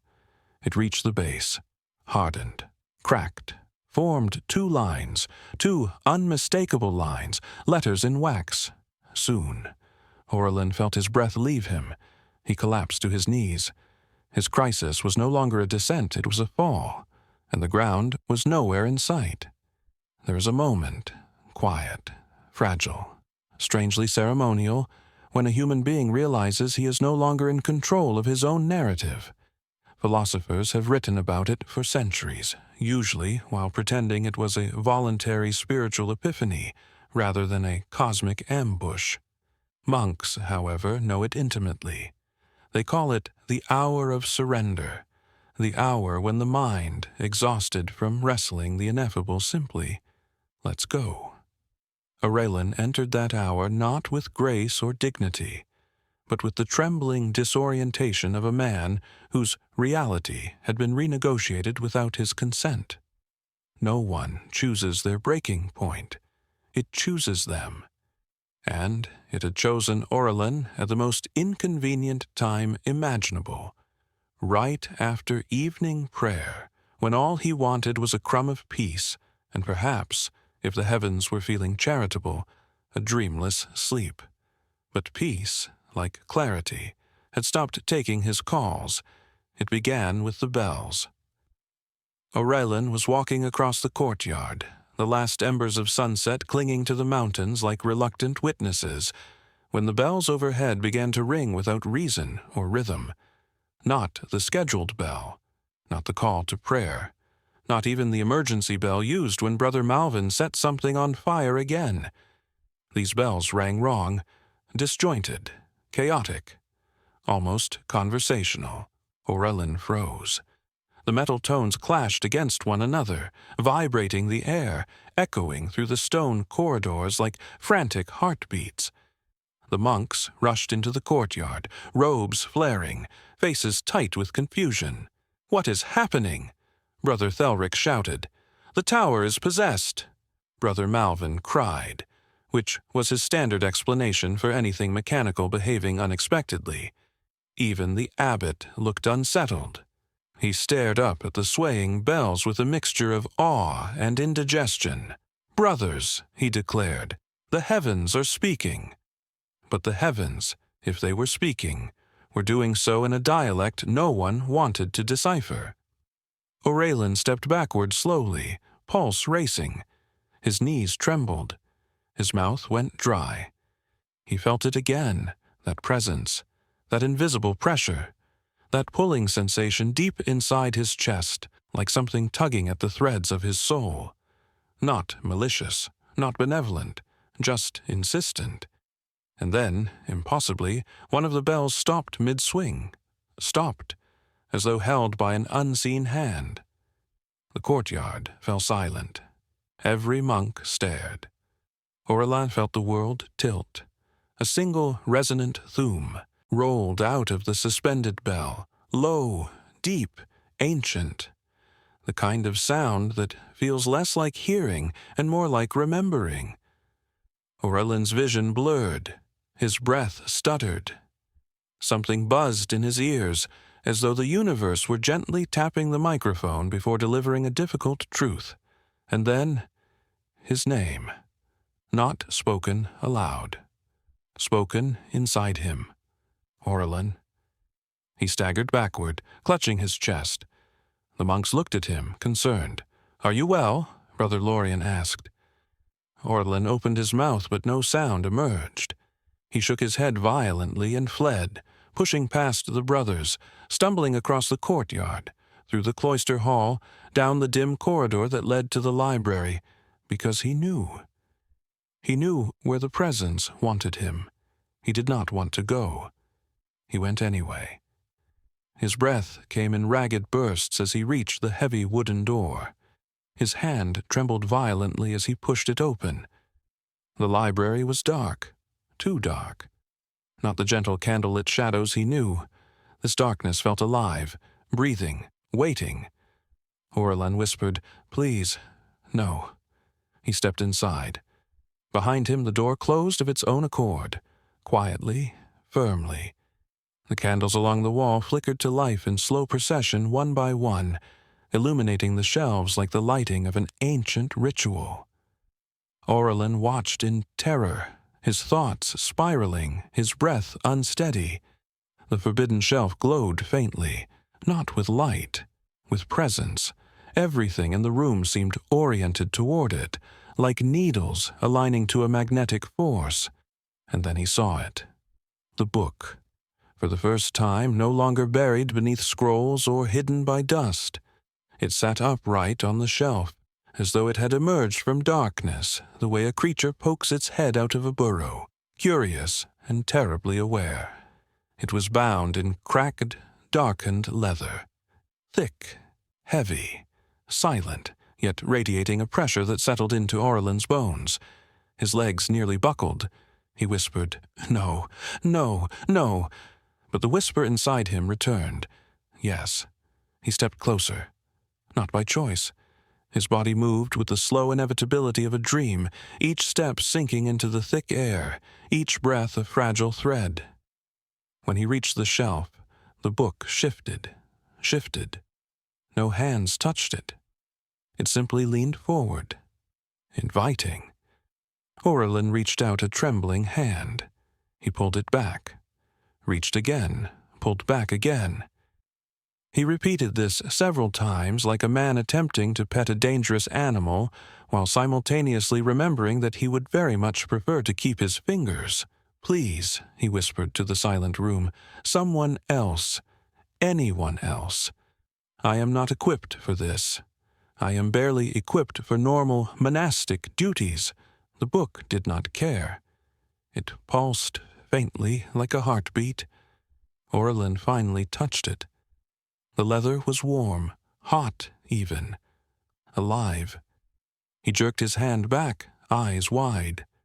A sound rose from deep within the book, a low hum, vibrating the shelf, the air, the floor, his ribs. His breath hitched. The hum grew louder, then stopped abruptly. Silence flooded the room. Aurelin stood motionless, heart pounding, sweat chilling on his skin. Then the book opened. Not fully, just enough to reveal the first page, enough to reveal the ink that moved. It writhed like smoke, swirled, shifted. Letters formed and dissolved. Words rearranged themselves into new shapes. then abandoned those shapes altogether. Orlin's vision blurred. His knees weakened. He whispered, "What are you?" The ink stilled for a single moment, then formed a sentence, not in any language Orlin had been taught, but in one he understood. A language not spoken aloud, a language older than the monastery, older than prayer, older than forgetting. "We remember what you forgot." Orlin staggered backward. The room dimmed. His breath quickened. His heart hammered so hard he thought it might break the confines of his chest. He whispered, "I do not want to remember." The ink shifted, but it remembers you. He fell to his knees, overwhelmed, trembling, caught between terror and revelation, between the urge to flee and the urge to understand. And then, worse than everything else, the book began turning its own pages, slowly, deliberately, one after another. Some pages were blank, others filled with glyphs, others with drawings that shimmered and shifted, faces bending, landscapes breathing, symbols rearranging themselves like thoughts in the mind of a god. Orelin stared, unable to move. The pages turned faster. A current of wind rose, circling him. The candles bent forward. Shadows elongated. Ink spilled across his vision. And then a page stopped. Dead center. A figure was drawn there. A monk with Orlin's face. Orlin screamed, but the scream never left his mouth. It stayed trapped inside him as the air thickened, as the library walls trembled, as the hum returned, deeper, louder, resonating through the mountains themselves. He felt something tear inside him, not physically, but spiritually, as though a veil he had carried all his life had been ripped open. He cried out silently, collapsed forward. His hands hit the cold floor. The world spun. Whispers erupted all around him, not one whisper but hundreds, thousands, overlapping, contradicting, agreeing, echoing. Words in no language he knew. Words in all languages he knew. Orelin clutched his head, gasping, "Stop! Stop! Stop!" The whispers crescendoed, and then, abruptly, ceased. Silence. Orelin collapsed fully onto the floor, panting, shaking. The book closed itself. The candles dimmed. The darkness retreated. Orelin lay there for a long time, unable to move, staring at the cold stone beneath him, feeling as though something inside him had shattered. Quietly, delicately, irreversibly, he whispered, voice cracking, "I cannot do this." The silence answered. Not cruelly, not kindly, just truthfully, "You already are." Orelin curled into himself, trembling. He understood something, then something terrible and profound. Nothing is more spiritual than failure, and nothing invites revelation more quickly than the moment a soul realizes it has fallen apart. Orelin had broken, and the breaking, ironically, was the beginning. Silence, true silence, is not the absence of sound. It is the presence of everything sound has abandoned. It is the hollow left behind after meaning has shattered. It is the echo of a truth too immense to speak. Orelin awoke in such a silence, if waking is the right word for slowly reclaiming consciousness from the soft, crushing darkness that had held him. He lay on the library floor for a long time, though time in that moment felt less like a sequence and more like a fog. His face rested against cold stone. Dust clung to his cheeks. His limbs were heavy, distant things. His breath trembled as though afraid to break the stillness. The candles had burned low.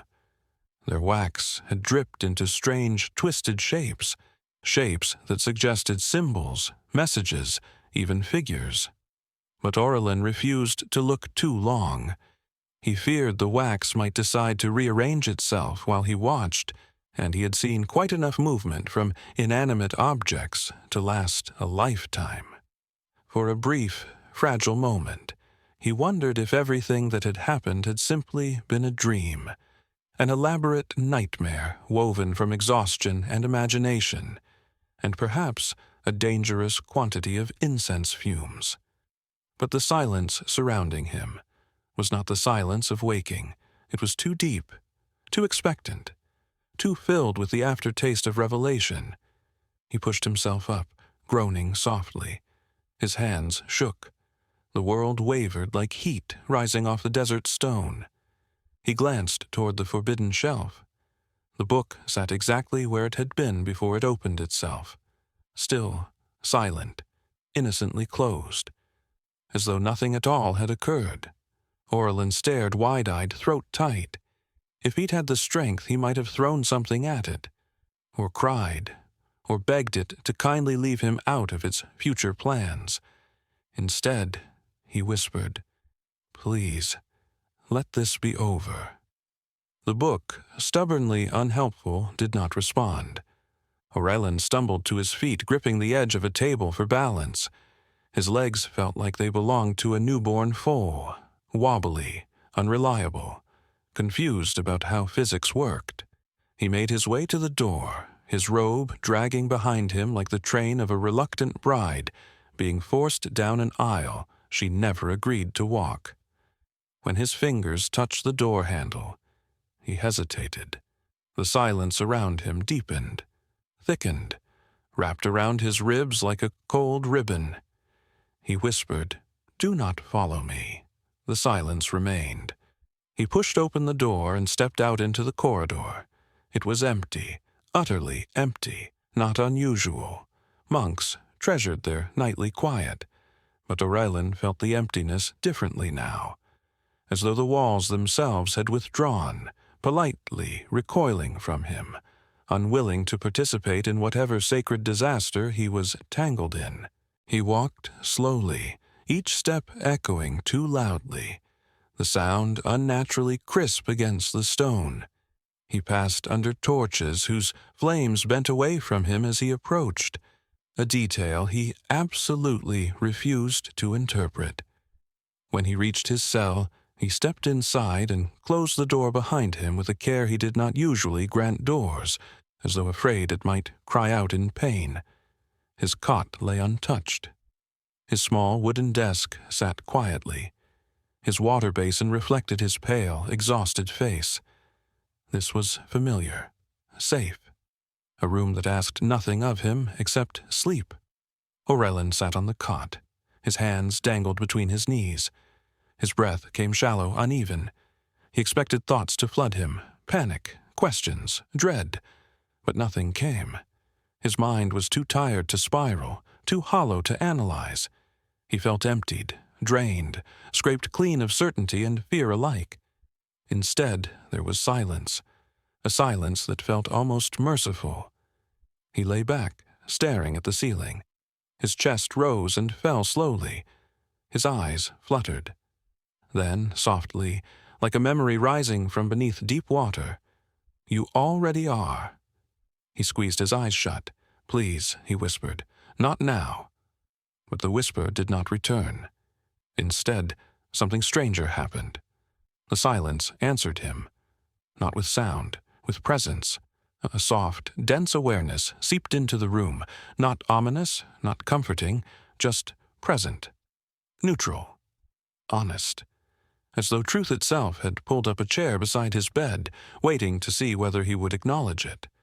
Orlin rolled onto his side, curling his knees toward his chest. The silence pressed gently against him. He felt small beneath it, exposed, seen. He whispered again, "I cannot do this." The silence did not agree. It did not disagree. It simply remained. Absence can be a form of presence, and presence can be a form of pressure. Orlin felt both. He lay awake for hours, the silence shifting through his thoughts like dust drifting in a cathedral sunbeam.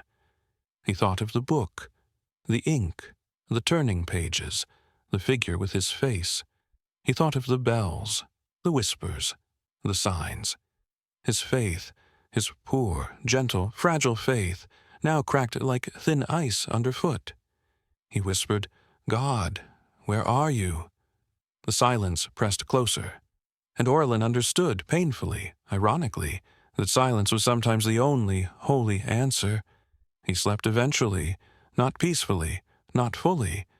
His sleep was thin, brittle, interrupted by shadows that behaved as though they had somewhere urgent to be. When he woke, the world felt wrong, not dangerous, not threatening, just different. The air in his cell was colder, the morning light dimmer.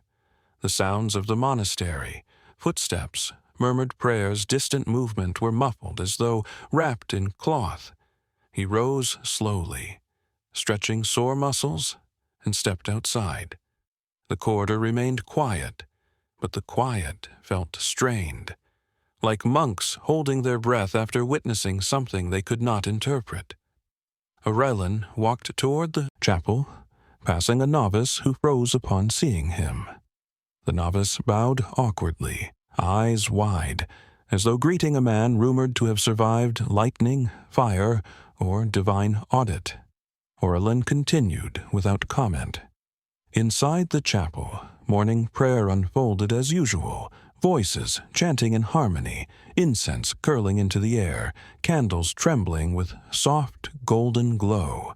But the monks watched him, not openly, not rudely, but subtly, side glances, pauses, a fractionally wider berth around him. Whispered conversations ended when he approached.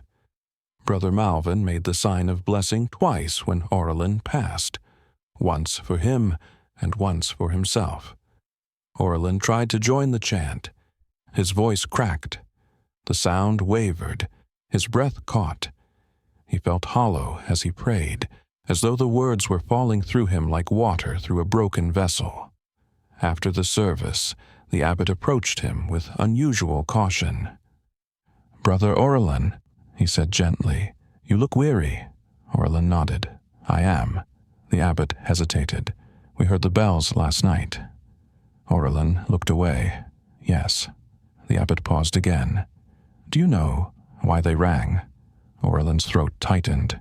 "No," he lied softly. "I do not." The abbot studied him, eyes narrowed, not distrust, but fear disguised as concern. "Be mindful," he said finally. "The heavens speak in strange ways." Orlin bowed. "Yes, Father." He left quickly before the abbot could ask more questions, questions Orlin had no answers to. He wandered the monastery aimlessly, avoiding the library, avoiding his cell, avoiding silence.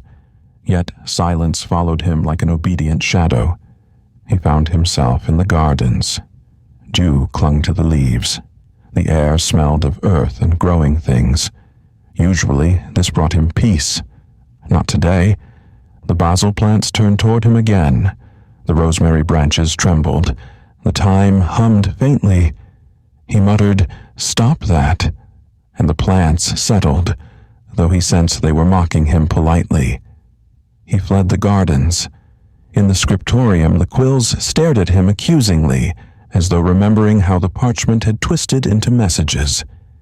He avoided them. In the refectory, the bread cracked again, not dramatically this time, just enough to remind him that nothing here preferred normal behavior anymore.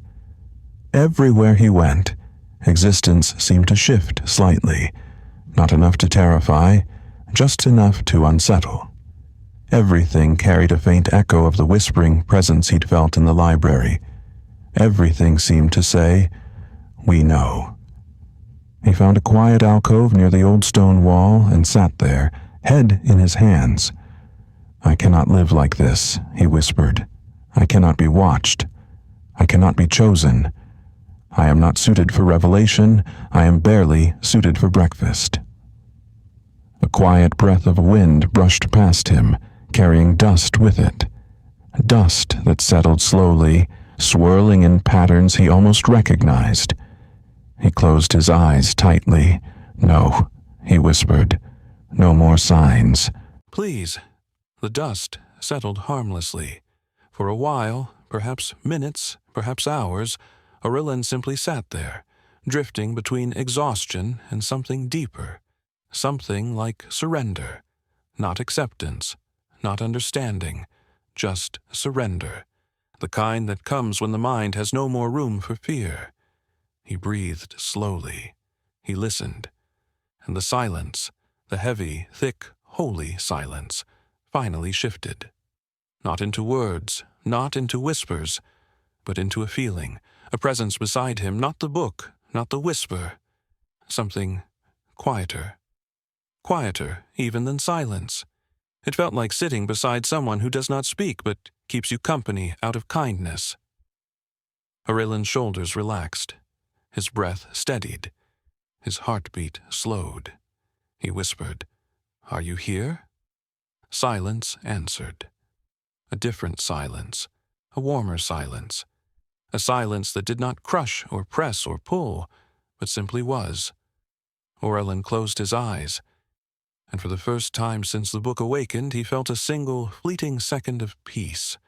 Not certainty, not clarity, just peace. It lasted barely an instant, but it was enough to remind him that quiet does not always mean absence. Sometimes it means invitation. When he finally rose, the silence followed him again, but now it felt less like a predator and more like a shadow that knew him intimately. Aurelin walked slowly back toward the monastery, the mountains looming behind him, the sky a pale wash of morning light.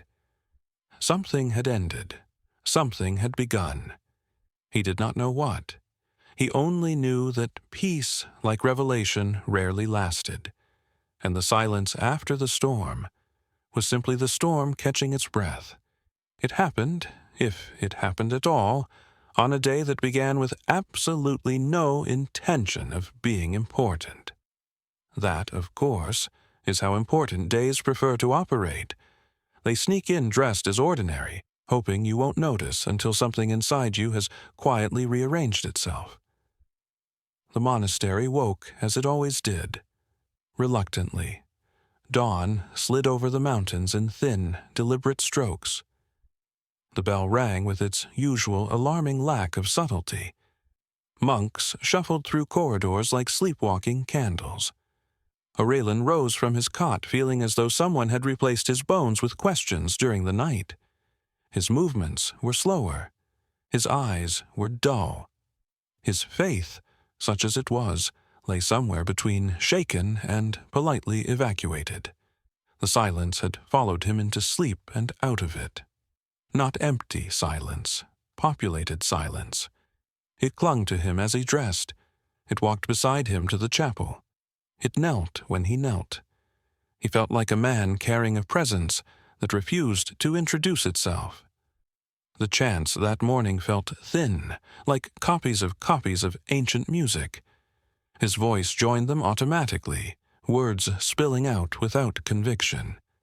He was tired of conviction. Conviction had brought him to a library where books breathed and ink rearranged itself. Conviction had not helped him understand any of it.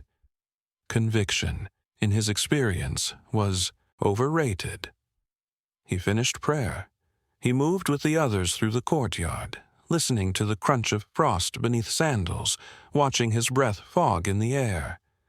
It all felt slightly distant, as though he were watching his own life from a polite, detached corner of the sky. What he needed, he decided, was something simple, something firmly, aggressively ordinary. Bread, porridge, the spiritual miracle of carbohydrates. He joined the line in the refectory with the solemn desperation of a man who had pinned his mental stability on breakfast. The smell of warm grains and old wood and human exhaustion filled the long hall. Light pushed through the narrow windows in pale strips, catching the dust in slow dance. The monks took their places at the rough wooden tables, heads bowed for blessing. A murmur of prayer rose, brief and half awake. Aurelin stared at his bowl. Steam rose from the porridge in languid spirals.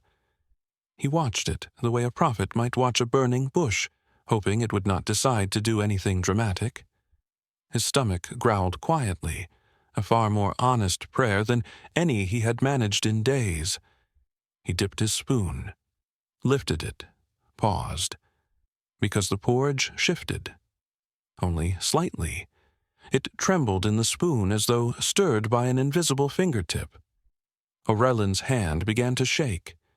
He could not tell if his hand caused the trembling or the trembling caused his hand.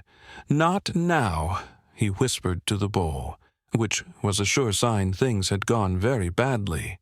He lowered the spoon back into the porridge, took a breath, and forced his eyes to wander elsewhere.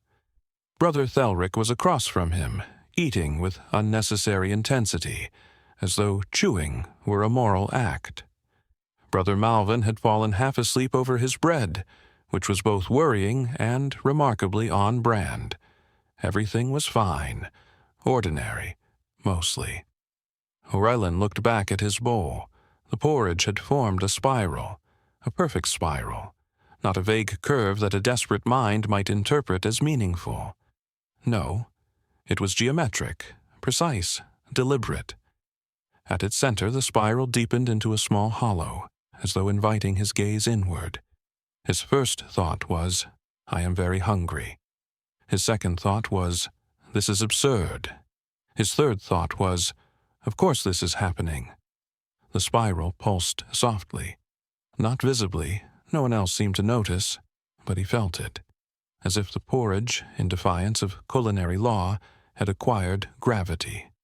He leaned closer. Steam brushed his face, warm and damp. For a moment it smelled like cinnamon, though he was almost certain the monastery could not afford cinnamon. Then it smelled like old parchment. Then like rain on dust. He blinked. The spiral held. "Aurelin," Brother Thelric whispered, "are you going to eat that or marry it?" Aurelin straightened abruptly. "I'm considering both," he muttered. He glanced around. No one else seemed aware of anything. They were all busy, chewing, praying, or trying not to fall asleep in their bowls. He looked back at the porridge. It was flat, utterly flat. Just a bowl of beige paste staring up at him, innocent and slightly offended. He blinked several times. "Of course," he whispered to himself, "of course it disappears when I look away. Very helpful." He forced himself to eat, each spoonful cautious, as though expecting a sermon to rise from the grains. It did not. It tasted like porridge, dull, weighty, the culinary embodiment of monastic vows. Maybe, he thought, the spiral had been nothing, a trick of the steam, a tired mind, a hunger-induced hallucination, his body insisting that even his food should be more interesting. He clung to that explanation like a rosary. It was simple. It did not require awakened books or cosmic agendas. It placed the absurdity inside his own skull, which, frankly, already had enough chaos to host it. After breakfast, he slipped quietly out of the refectory and headed toward the cloister walk. The sky had cleared. The mountains stood crisp and distant, their peaks powdered with snow like the heads of elderly gods. The courtyard stones were damp where frost had melted, reflecting thin slices of light. Somewhere in the distance, someone dropped something metallic, and it clanged with the anxious energy of unmet expectations. He paced beneath the arches, robes brushing stone, inhaling the cold air as if it might wash something clean inside him. He did not want more signs. He did not want visions. He did not want revelation. He wanted the version of faith that came with good lighting, clear instructions, and a minimum of supernatural paperwork. But the world seemed determined to operate on a different model. He stopped near a pillar, closed his eyes. "All right," he whispered under his breath. "If you are there, and I sincerely hope you are, because otherwise this is an impressive waste of architecture. Then I need something.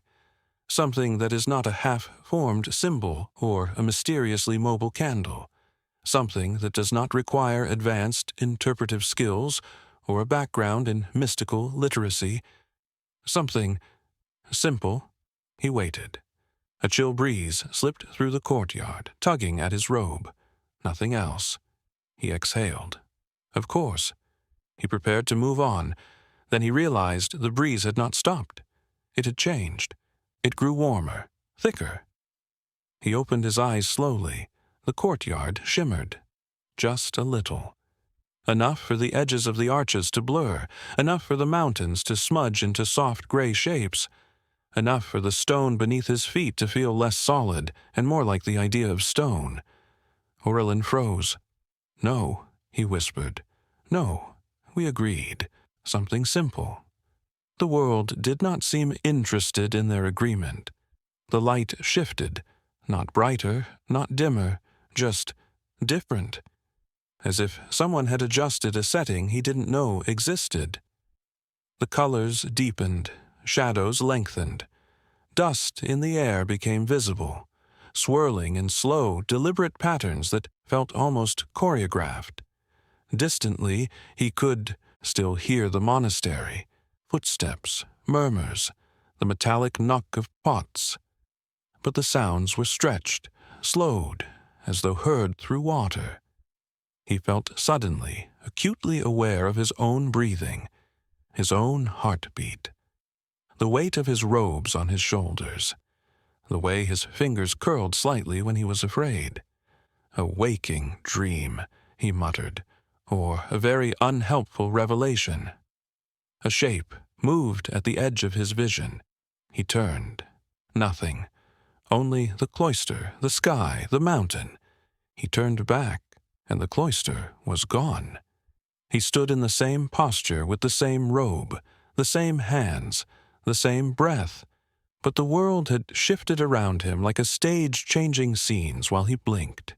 He was standing not in stone arches, but in a vast space that could have been a hall, or a sky, or the inside of a thought. Darkness stretched in all directions, not empty, but full, like ink waiting to be written with. Beneath his feet, there was no floor he could see, yet he did not fall. Above him, no ceiling, only a wide expanse of not quite black, threaded with faint glimmers. The silence here was denser than anything he had known. He swallowed. "This is a dream," he told himself. "Clearly a dream. Perhaps I fell asleep over the porridge. Perhaps I'm lying face down in oatmeal right now while everyone politely pretends not to notice." A soft sound answered him. Not words. A turning, a page. He turned slowly. There, suspended in the dark, was the book, not resting on a shelf, not held by anything, floating. It was larger here, or he was smaller. Its cover loomed like a door. Its pages rustled in a wind that did not exist. Ink faintly glowed at the edges, like embers. Aurelin's throat went dry. "No," he whispered. "I did not come here. I did not agree to this. I am not a prophet. I am not even a particularly competent monk. You have the wrong person." The book opened. Pages flipped, though no hand touched them. They turned forward, backward, forward again, as though searching for something. Each flutter sounded like whispered words he couldn't quite hear. "Stop," he whispered. "Please stop." The pages stilled. A single spread lay open. Aurelin squinted. He saw lines, symbols, images. They moved, fused, broke apart. A mountain, a monastery, a cell, a library, a figure standing in the courtyard. He leaned closer. The figure was him. He saw himself pacing, praying, doubting, staring into bowls of porridge and listening to misbehaving candles. He saw his own small life, days replicated with minor variations, looping in slow circles. He watched, strangely detached. "That is unimpressive," he murmured. "I had hoped for something more heroic." The image shifted. He saw not only himself but the monks around him, their routines, their fears, their unspoken questions, their quiet rebellions, tiny ones, like lingering a little too long in the garden or pretending not to notice when prayer turned into daydream. He saw the abbot's anxiety hidden under theatrics, Brother Malvin's loneliness buried in work, Brother Lorien's silence carrying more words than any chant, Brother Thelric's desperate need for significance masquerading as obsession with signs. He saw them all, not as holy caricatures, as human, wavering, contradictory, absurd, beloved. The book turned a page. Orelin saw older scenes, monks long dead. Different robes, same gestures, different faces, same questions. Centuries of men pacing the same courtyard, praying the same prayers, mishearing the same silences, mistaking hunger for revelation and revelation for indigestion. Orelin's chest tightened. "This is all of us," he whispered. "Forever. Trying to reach something we cannot name." The book shifted. Another page. This time he saw himself again, but older, or younger, or not bound by time at all. He was kneeling, standing, laughing, weeping, sometimes praying, sometimes refusing, sometimes full of faith, sometimes empty as the bowl after porridge. He saw a version of himself who walked away from the monastery, a version who stayed, a version who found comfort, a version who never recovered from the book's awakening. All existed at once, layered like translucent parchment. "Which is real?" he whispered. The ink pulsed. He did not hear words exactly, but meaning formed. Real is too small a word. He frowned. "Is this revelation?" Nothing answered. The images dissolved. The darkness returned. He stood alone again before the floating book. He exhaled shakily. "Are you trying to tell me something profound?" he asked. "Or are you just rearranging my confusion into new shapes?" The ink swirled lazily across the exposed page. It did not seem offended. A single line formed. Not glowing, not thunderous, simple, quiet. "You are not alone?"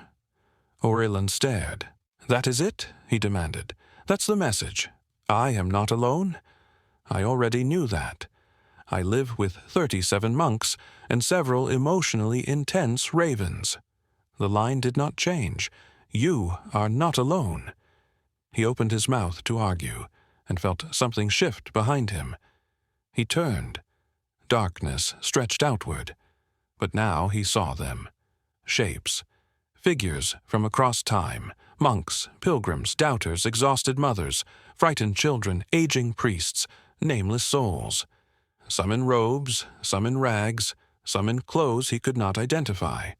All standing in the same not place, all staring toward something he could not see. Some were praying, some were arguing, some were simply breathing. All of them carried the same expression. A mix of fear, hope, confusion, longing. He recognized it. He wore it.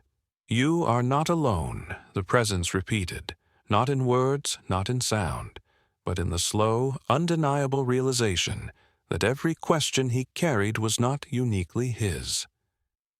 Every doubt had been held before. Every silence had been endured by countless others, who also wondered if they were failing the exam of existence. He felt tears sting his eyes, not dramatic tears, quiet ones, exhausted ones. "If this is divine," he whispered, voice shaking, "it is very understated." The presence did not disagree. He looked back at the book. "Are you speaking through this?" he asked. Unsure who you referred to, God, the universe, the book itself, his own overstressed mind. No answer. He tried again. "Is this all in my head?" Silence. Then, faintly, an impression. Where else would it fit? Orelin almost laughed. A tired, genuine laugh. Of course. Where else indeed? He rubbed his face, trembling. "This is either a revelation," he muttered, or the most sophisticated breakdown in monastic history. He waited for clarity, for the moment when the vision would crystallize into instructions. It did not. No commandments appeared in fire. No shining figure delivered a speech. No heavenly hand reached down to underline a paragraph for emphasis. There was only this, the book, the shifting darkness, the sense that he was in some inexplicable way held by something beyond his comprehension and yet woven through every part of it. "What am I supposed to do?" he whispered. Ink formed again. Not a sentence this time, a single symbol. He did not recognize it. Yet somehow he knew exactly what it meant. It meant, continue. He stared. "That is not helpful," he said. The symbol did not change. "Continue." "Continue what?" he asked. "Praying? Doubting? Existing? Avoiding the library? Talking to porridge?" No answer. Just that impression, pressed gently into him like a seal into wax. Continue. He closed his eyes. Let out a breath he hadn't realized he'd been holding since the first whisper. "Fine," he said. "I will continue. Not because I understand, not because I trust this, but because stopping seems worse." The book closed. The darkness thinned. The world folded. Stone. Light. Cold. He was back in the cloister corridor, hand on the pillar, knees weak, breath clouding the air. The mountains were where they should be. The arches were solid. The dust was only dust. Had he moved? Had he stood there the entire time? Had minutes passed? Hours? Any time at all? A novice hurried by, nodding to him politely. Aurelin watched him, waiting for some sign that the universe had shifted. Trumpets, trembling, perhaps a celestial memo pinned to the wall. Nothing. Just another morning. Another boy with sleep in his eyes and crumbs on his robe. Aurelin leaned against the pillar and laughed softly, helplessly, at the absurdity. "Perfect," he murmured. "Truly perfect. An ambiguous vision, or a hallucination, or possibly low blood sugar, whose entire message is, carry on." The silence around him did not apologize. He straightened slowly. His legs still shook, but he could move. He walked toward the rest of his day, not enlightened, not transformed, but slightly rearranged. Somewhere deep inside, a new space had opened, not filled with answers, just space. And in that space echoed a phrase he had not wanted and did not fully trust, but could not quite dismiss. "You are not alone." He stepped into the ordinary noise of the monastery with the uneasy knowledge that something had happened, or nothing had, or both at once.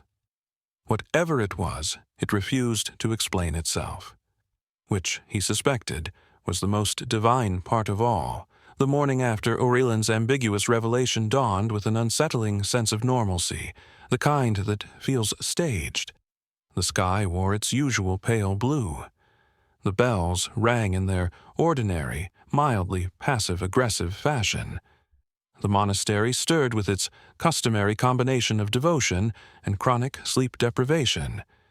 Everything looked the same, which meant, of course, that nothing was the same. Aurelin walked through the corridors as if through the after-image of a dream.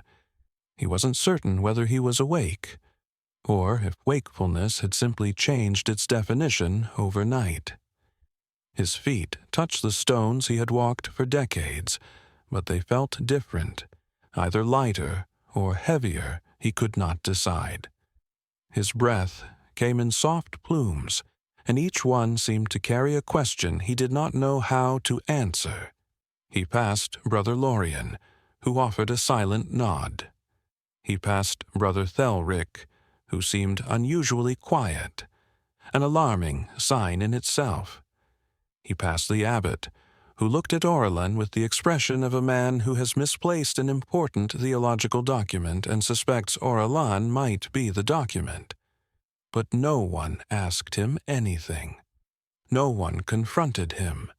No one said, "Oralan, we heard the bells shatter physics, and then you vanished into a dream dimension. Would you like to talk about it?" Which was frankly rude. Part of Oralan expected them to gather around him, demanding prophecy, demanding explanations, demanding clarity. But monks, despite living in a perpetual fog of mystery, are deeply uncomfortable with direct spiritual confrontation. They preferred interpretations of interpretations, gentle metaphors, symbolic gestures, and pretending not to notice when the universe banged loudly on the door. So they watched him from the edges of their eyes, but approached him not at all. And Oralan, torn between relief and a piercing loneliness, walked alone. He went to the gardens. The herbs turned toward him again, but less dramatically, as though embarrassed by their earlier enthusiasm. He knelt in the dirt, letting the cold soil crumble between his fingers. It grounded him in the way only dirt can. The earth never pretends to be anything other than what it is, unlike certain manuscripts that animate themselves for theatrical effect. He whispered to the rosemary, "Are you going to hum?" The rosemary remained silent, a good sign, or no sign at all, which was even better. He stood and brushed off his robe. The silence followed him. Not the oppressive silence of the library, not the cosmic silence of the vision. This was a quieter silence, a patient one. It neither pushed nor pulled. It simply walked at his heels like a loyal dog waiting for instructions from a master who had absolutely no idea he was supposed to give any. Oralan sighed. "If you want to speak again," he muttered to the sky, "please do so before I deeply humiliate myself during evening chant. I am in no state to handle additional irony." The sky ignored him. Oralan suspected it enjoyed doing that. By midday, he grew restless. Restlessness, he realized, was new. He had spent most of his life excelling at stillness. Stillness in prayer, stillness in thought, stillness in emotion. But now his hands fidgeted, his feet tapped. His heart paced inside him, as though something inside was whispering, "Move! Move where? Move why? And from what?" He avoided the library all day. Every time he passed near it, he quickened his steps. Every time he felt the faintest tug toward its door, he shuddered. He could not face the book again. Not yet. Not until whatever had happened in the cloister had settled into something he could at least describe without hyperventilating. But silence has a way of asking questions even when it gives no answers. He sat on a stone bench near the outer wall, watching a patch of sunlight drift across the ground. Dust drifted lazily through the air, catching warmth, swirling into patterns that reminded him too much of the ink in the book. He closed his eyes. He inhaled deeply. "What do you want?" he whispered. Silence. "What am I supposed to do?" Silence. "What is happening to me?" And finally, the silence shifted. Not into sound, into sensation. Like a hand brushing lightly against his shoulder. Oralan startled, looking behind him. No one. Of course. He exhaled shakily and rubbed his face. "This is not sustainable," he muttered. "I'm not built for ongoing metaphysical instability." He stood. He walked aimlessly. He found himself once again in the cloister corridor, where the vision, or hallucination, had taken place. The light was ordinary now. The arches cast clean shadows. The stones felt firm beneath his sandals. Yet something lingered, like the faint perfume of memory. He approached the pillar he had leaned on, touched it lightly, and felt nothing, just cold stone. He let out a breath he hadn't realized he was holding. Then a whisper, not a cosmic whisper but a human one, spoke behind him. "You are changed."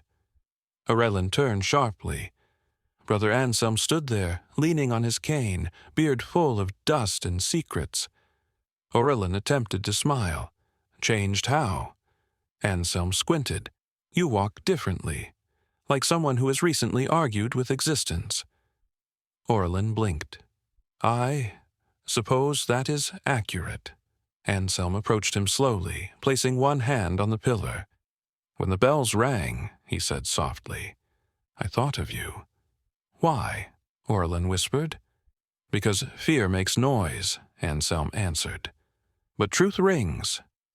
Orellin swallowed. I don't know what happened to me. Good, Anselm said. Good. Only fools are certain after encounters with the divine. Orellin exhaled. I don't know if it was divine. It might have been madness, or a dream, or a very elaborate anxiety attack manifesting as a supernatural event. Anselm's eyes glimmered. Those things are not mutually exclusive. Orellin laughed weakly and rubbed his temples. I don't understand what I saw. Anselm nodded. Understanding is overrated. Orellin frowned at him. How do you always manage to be both comforting and unhelpful at the same time? It is a gift, Anselm said. They stood quietly for a moment, the silence settling between them like a third companion. Then Anselm asked, Will you return to the book? Orellin stiffened. I don't know. You must. Orellin shook his head vehemently. I cannot. Not yet. Anselm leaned closer. Why? Orellin's voice broke. Because I am afraid of what it wants from me. Anselm touched his shoulder gently. All sacred things want something. Orellin closed his eyes. Anselm continued softly, But you are not ready to know what you already know. Orellin opened his eyes slowly. That makes no sense. Anselm smiled. It will. And with that, he turned and walked away, humming a tune that might have been a prayer, or might have been indigestion. Orellin sank onto the bench again. His thoughts churned like unsettled water. He was not at peace. He was not in crisis. He was somewhere in the middle, an uncomfortable middle where meaning hovered just out of reach, like a book on a high shelf mocking you for being short. The rest of the day passed quietly. Too quietly. The monks seemed to sense something in the air, but pretended otherwise. Orellin moved through the routines, his heart half present, his mind half absent. By evening, he stood once more in the courtyard, watching the last light melt into the mountains. Candles flickered in the windows. Shadows stretched long and thin across the cobblestones. Orellin breathed in the scent of cool air and resin, and the faint hint of incense drifting from the chapel. What am I now? He whispered. The wind brushed against him. A few leaves rustled. Not an answer, not a refusal, just life. He walked slowly toward his cell, feeling the weight of the day settle over him like a thin cloak. When he entered the room, he froze. A single sheet of parchment lay on his cot. He approached it cautiously, heart hammering. There was no writing on it. Just a faint imprint. A shape pressed into the fibers of the parchment. A shape unmistakably like a hand. Not clearly formed, not deeply pressed. Just a suggestion. A hint. His hand, or someone else's, or something else's. Orellin lifted it slowly. It felt warm. He whispered, barely audible, What do you want from me? The parchment remained still. He sank onto the cot, parchment in hand, staring at it as though waiting for it to move again. It did not, but the silence grew heavier, and with it came a feeling, not fear, not revelation, but something unresolved. A knot in his heart, a knot in the story, a knot the universe had no immediate intention of untying. He whispered into the dimness, Are you avoiding me? The silence offered a soft, ironic sigh. Perhaps God was avoiding him. It would not be the first time, nor the last, especially on a Monday. Orelin lay back, staring at the ceiling, the parchment resting on his chest. He did not know where the story was leading. He did not know what the book wanted. He did not know what he would become. But he knew this: something had begun. Something had awakened. Something had shifted in him that could not shift back. The ending had not arrived. Only the opening of the next chapter. And in the dim glow of candlelight, surrounded by silence thick enough to feel, Orelin whispered the only truth his trembling faith could hold. I am afraid, but I am still here. The silence rested beside him, unresolved, unanswered, alive. Night came slowly to the monastery, as though reluctant to take responsibility for the fragile monk whose world had quietly reshaped itself. The last light bled out over the mountains in thin, fading lines, leaving the sky tinged with purple and the faintest memory of gold. The stones cooled. The corridors darkened.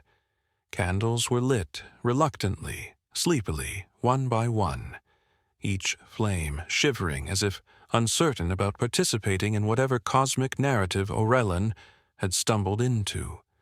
He moved through the quiet like a ghost unsure of its assignment.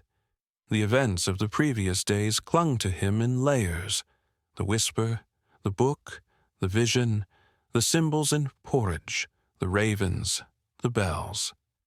It all felt impossibly distant and unbearably close. He could not decide whether they were leading him somewhere or merely circling him with divine mischief.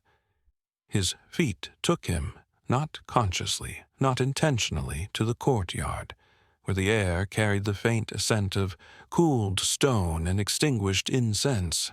A single candle burned in a lantern near the fountain, its tiny flame bending toward him, as though recognizing an old companion. Orelin sat on the fountain's edge. Water dripped in slow, measured intervals. A soft breeze stirred the leaves. The silence settled around him like a cloak woven from a night that had run out of prayers. He sighed. You could speak more clearly, you know. Silence. He smirked. Of course not. Clarity would ruin the entire aesthetic. He leaned his head back and looked at the sky. Stars pricked through the darkness, shy at first, then bolder. He had always liked stars. They made him feel small in a comforting way, like someone else, someone unseeable, might actually be paying attention. "Do you want something from me?" he asked quietly. A leaf drifted down, landed in the water, floated. He nodded to himself. Very helpful. He closed his eyes, trying to breathe deeply, but his breath trembled around the edges. He had told Anselm he was afraid. He had told himself he was confused. What he could not say aloud, not to anyone, not even to the silence, was that he felt chosen in a way that made his heart ache. Not chosen for destiny, not chosen for greatness, chosen for witness. And witnessing, he knew, was often far heavier than acting. He folded his hands. Not in prayer. Prayer felt too formal, too bright for a night like this. He simply folded them as one might fold hands when waiting in the dark, unsure of the sound that will follow. A soft noise drifted from somewhere behind him, the faint scrape of sandals on stone. He turned. Brother Anselm approached slowly, leaning heavily on his cane, beard glowing in the lantern's dim light like a storm cloud caught in a candle flame. "Orelin," he said softly. Orelin scooted over on the fountain's edge. "You're awake late." Anselm smiled. Old men sleep in short installments. They sat in silence for a long moment. Finally, Anselm said, "I saw you leave the chapel." Orelin nodded. "You looked," Anselm continued, "as though trying to find a place to put your heart down for a while." Orelin's throat tightened. "It feels too heavy." Anselm sighed. Hearts do that. Aurelin stared at the candle in the lantern. Everything feels different. The monastery, the prayers, even breathing. Of course, Anselm said, revelation is disruptive. If it were comfortable, we would never notice it. Aurelin groaned. Is this revelation or madness? Anselm tapped his cane thoughtfully. The difference is mostly administrative. Aurelin chuckled weakly. That does not help. Anselm looked at him with soft, ancient eyes. Do you think you are the first monk to be called by something he does not understand? Aurelin swallowed. No. Do you think you will be the last? No. Anselm nodded. Then why must you understand it now? Aurelin shook his head. Because it feels like something is coming. Something that requires me to choose, or act, or know something I don't know. Anselm shrugged. Perhaps, but perhaps it is simply asking you to remain awake. Awake to what? Anselm smiled gently. Yourself. Aurelin hated how much that answer made sense. His voice softened. I don't feel holy. Good, Anselm said. Holiness is not a prerequisite for being useful. Aurelin exhaled. I feel like the book wants something from me, but I don't know what, and I don't know if I want to know.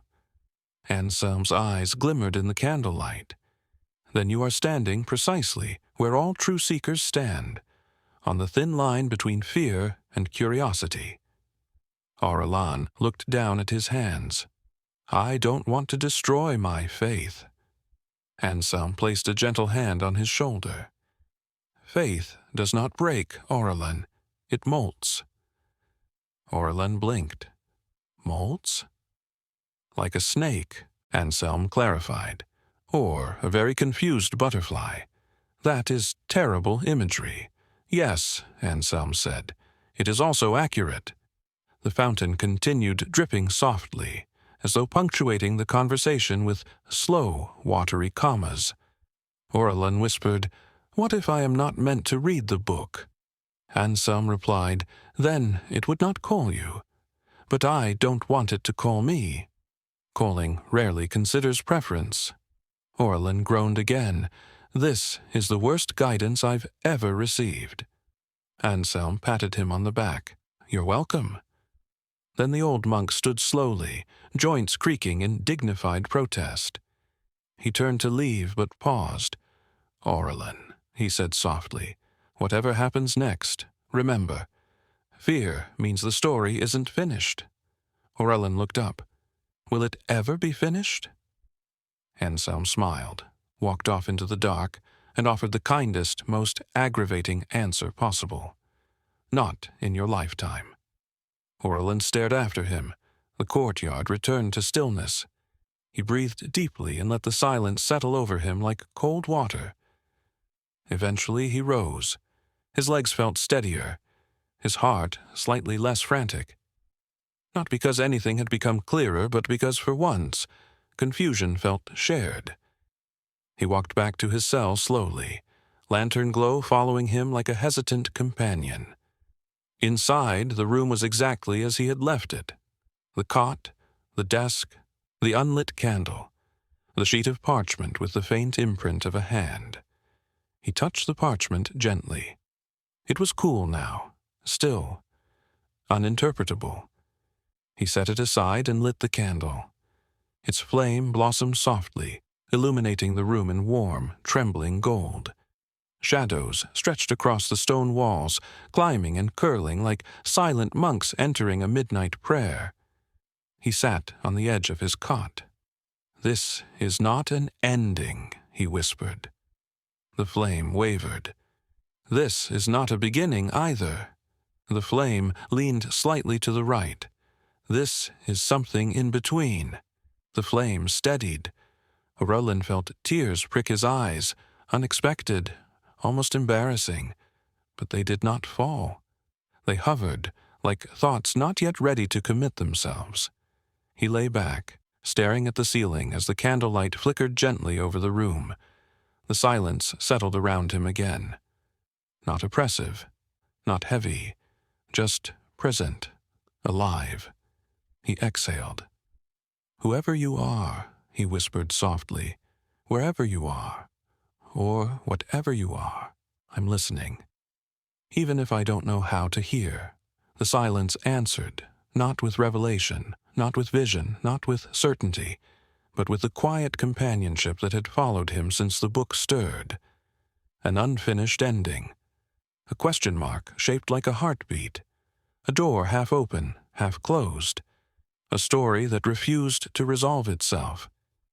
And as Aurelin drifted toward sleep, caught between fear and faith, between ignorance and awakening, he felt something unexplainable.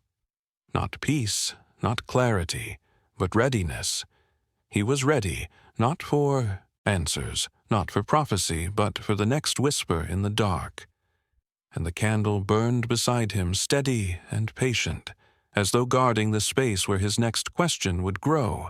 The shadows deepened, the dust settled, the silence held him, and the night continued its slow, sacred inhale.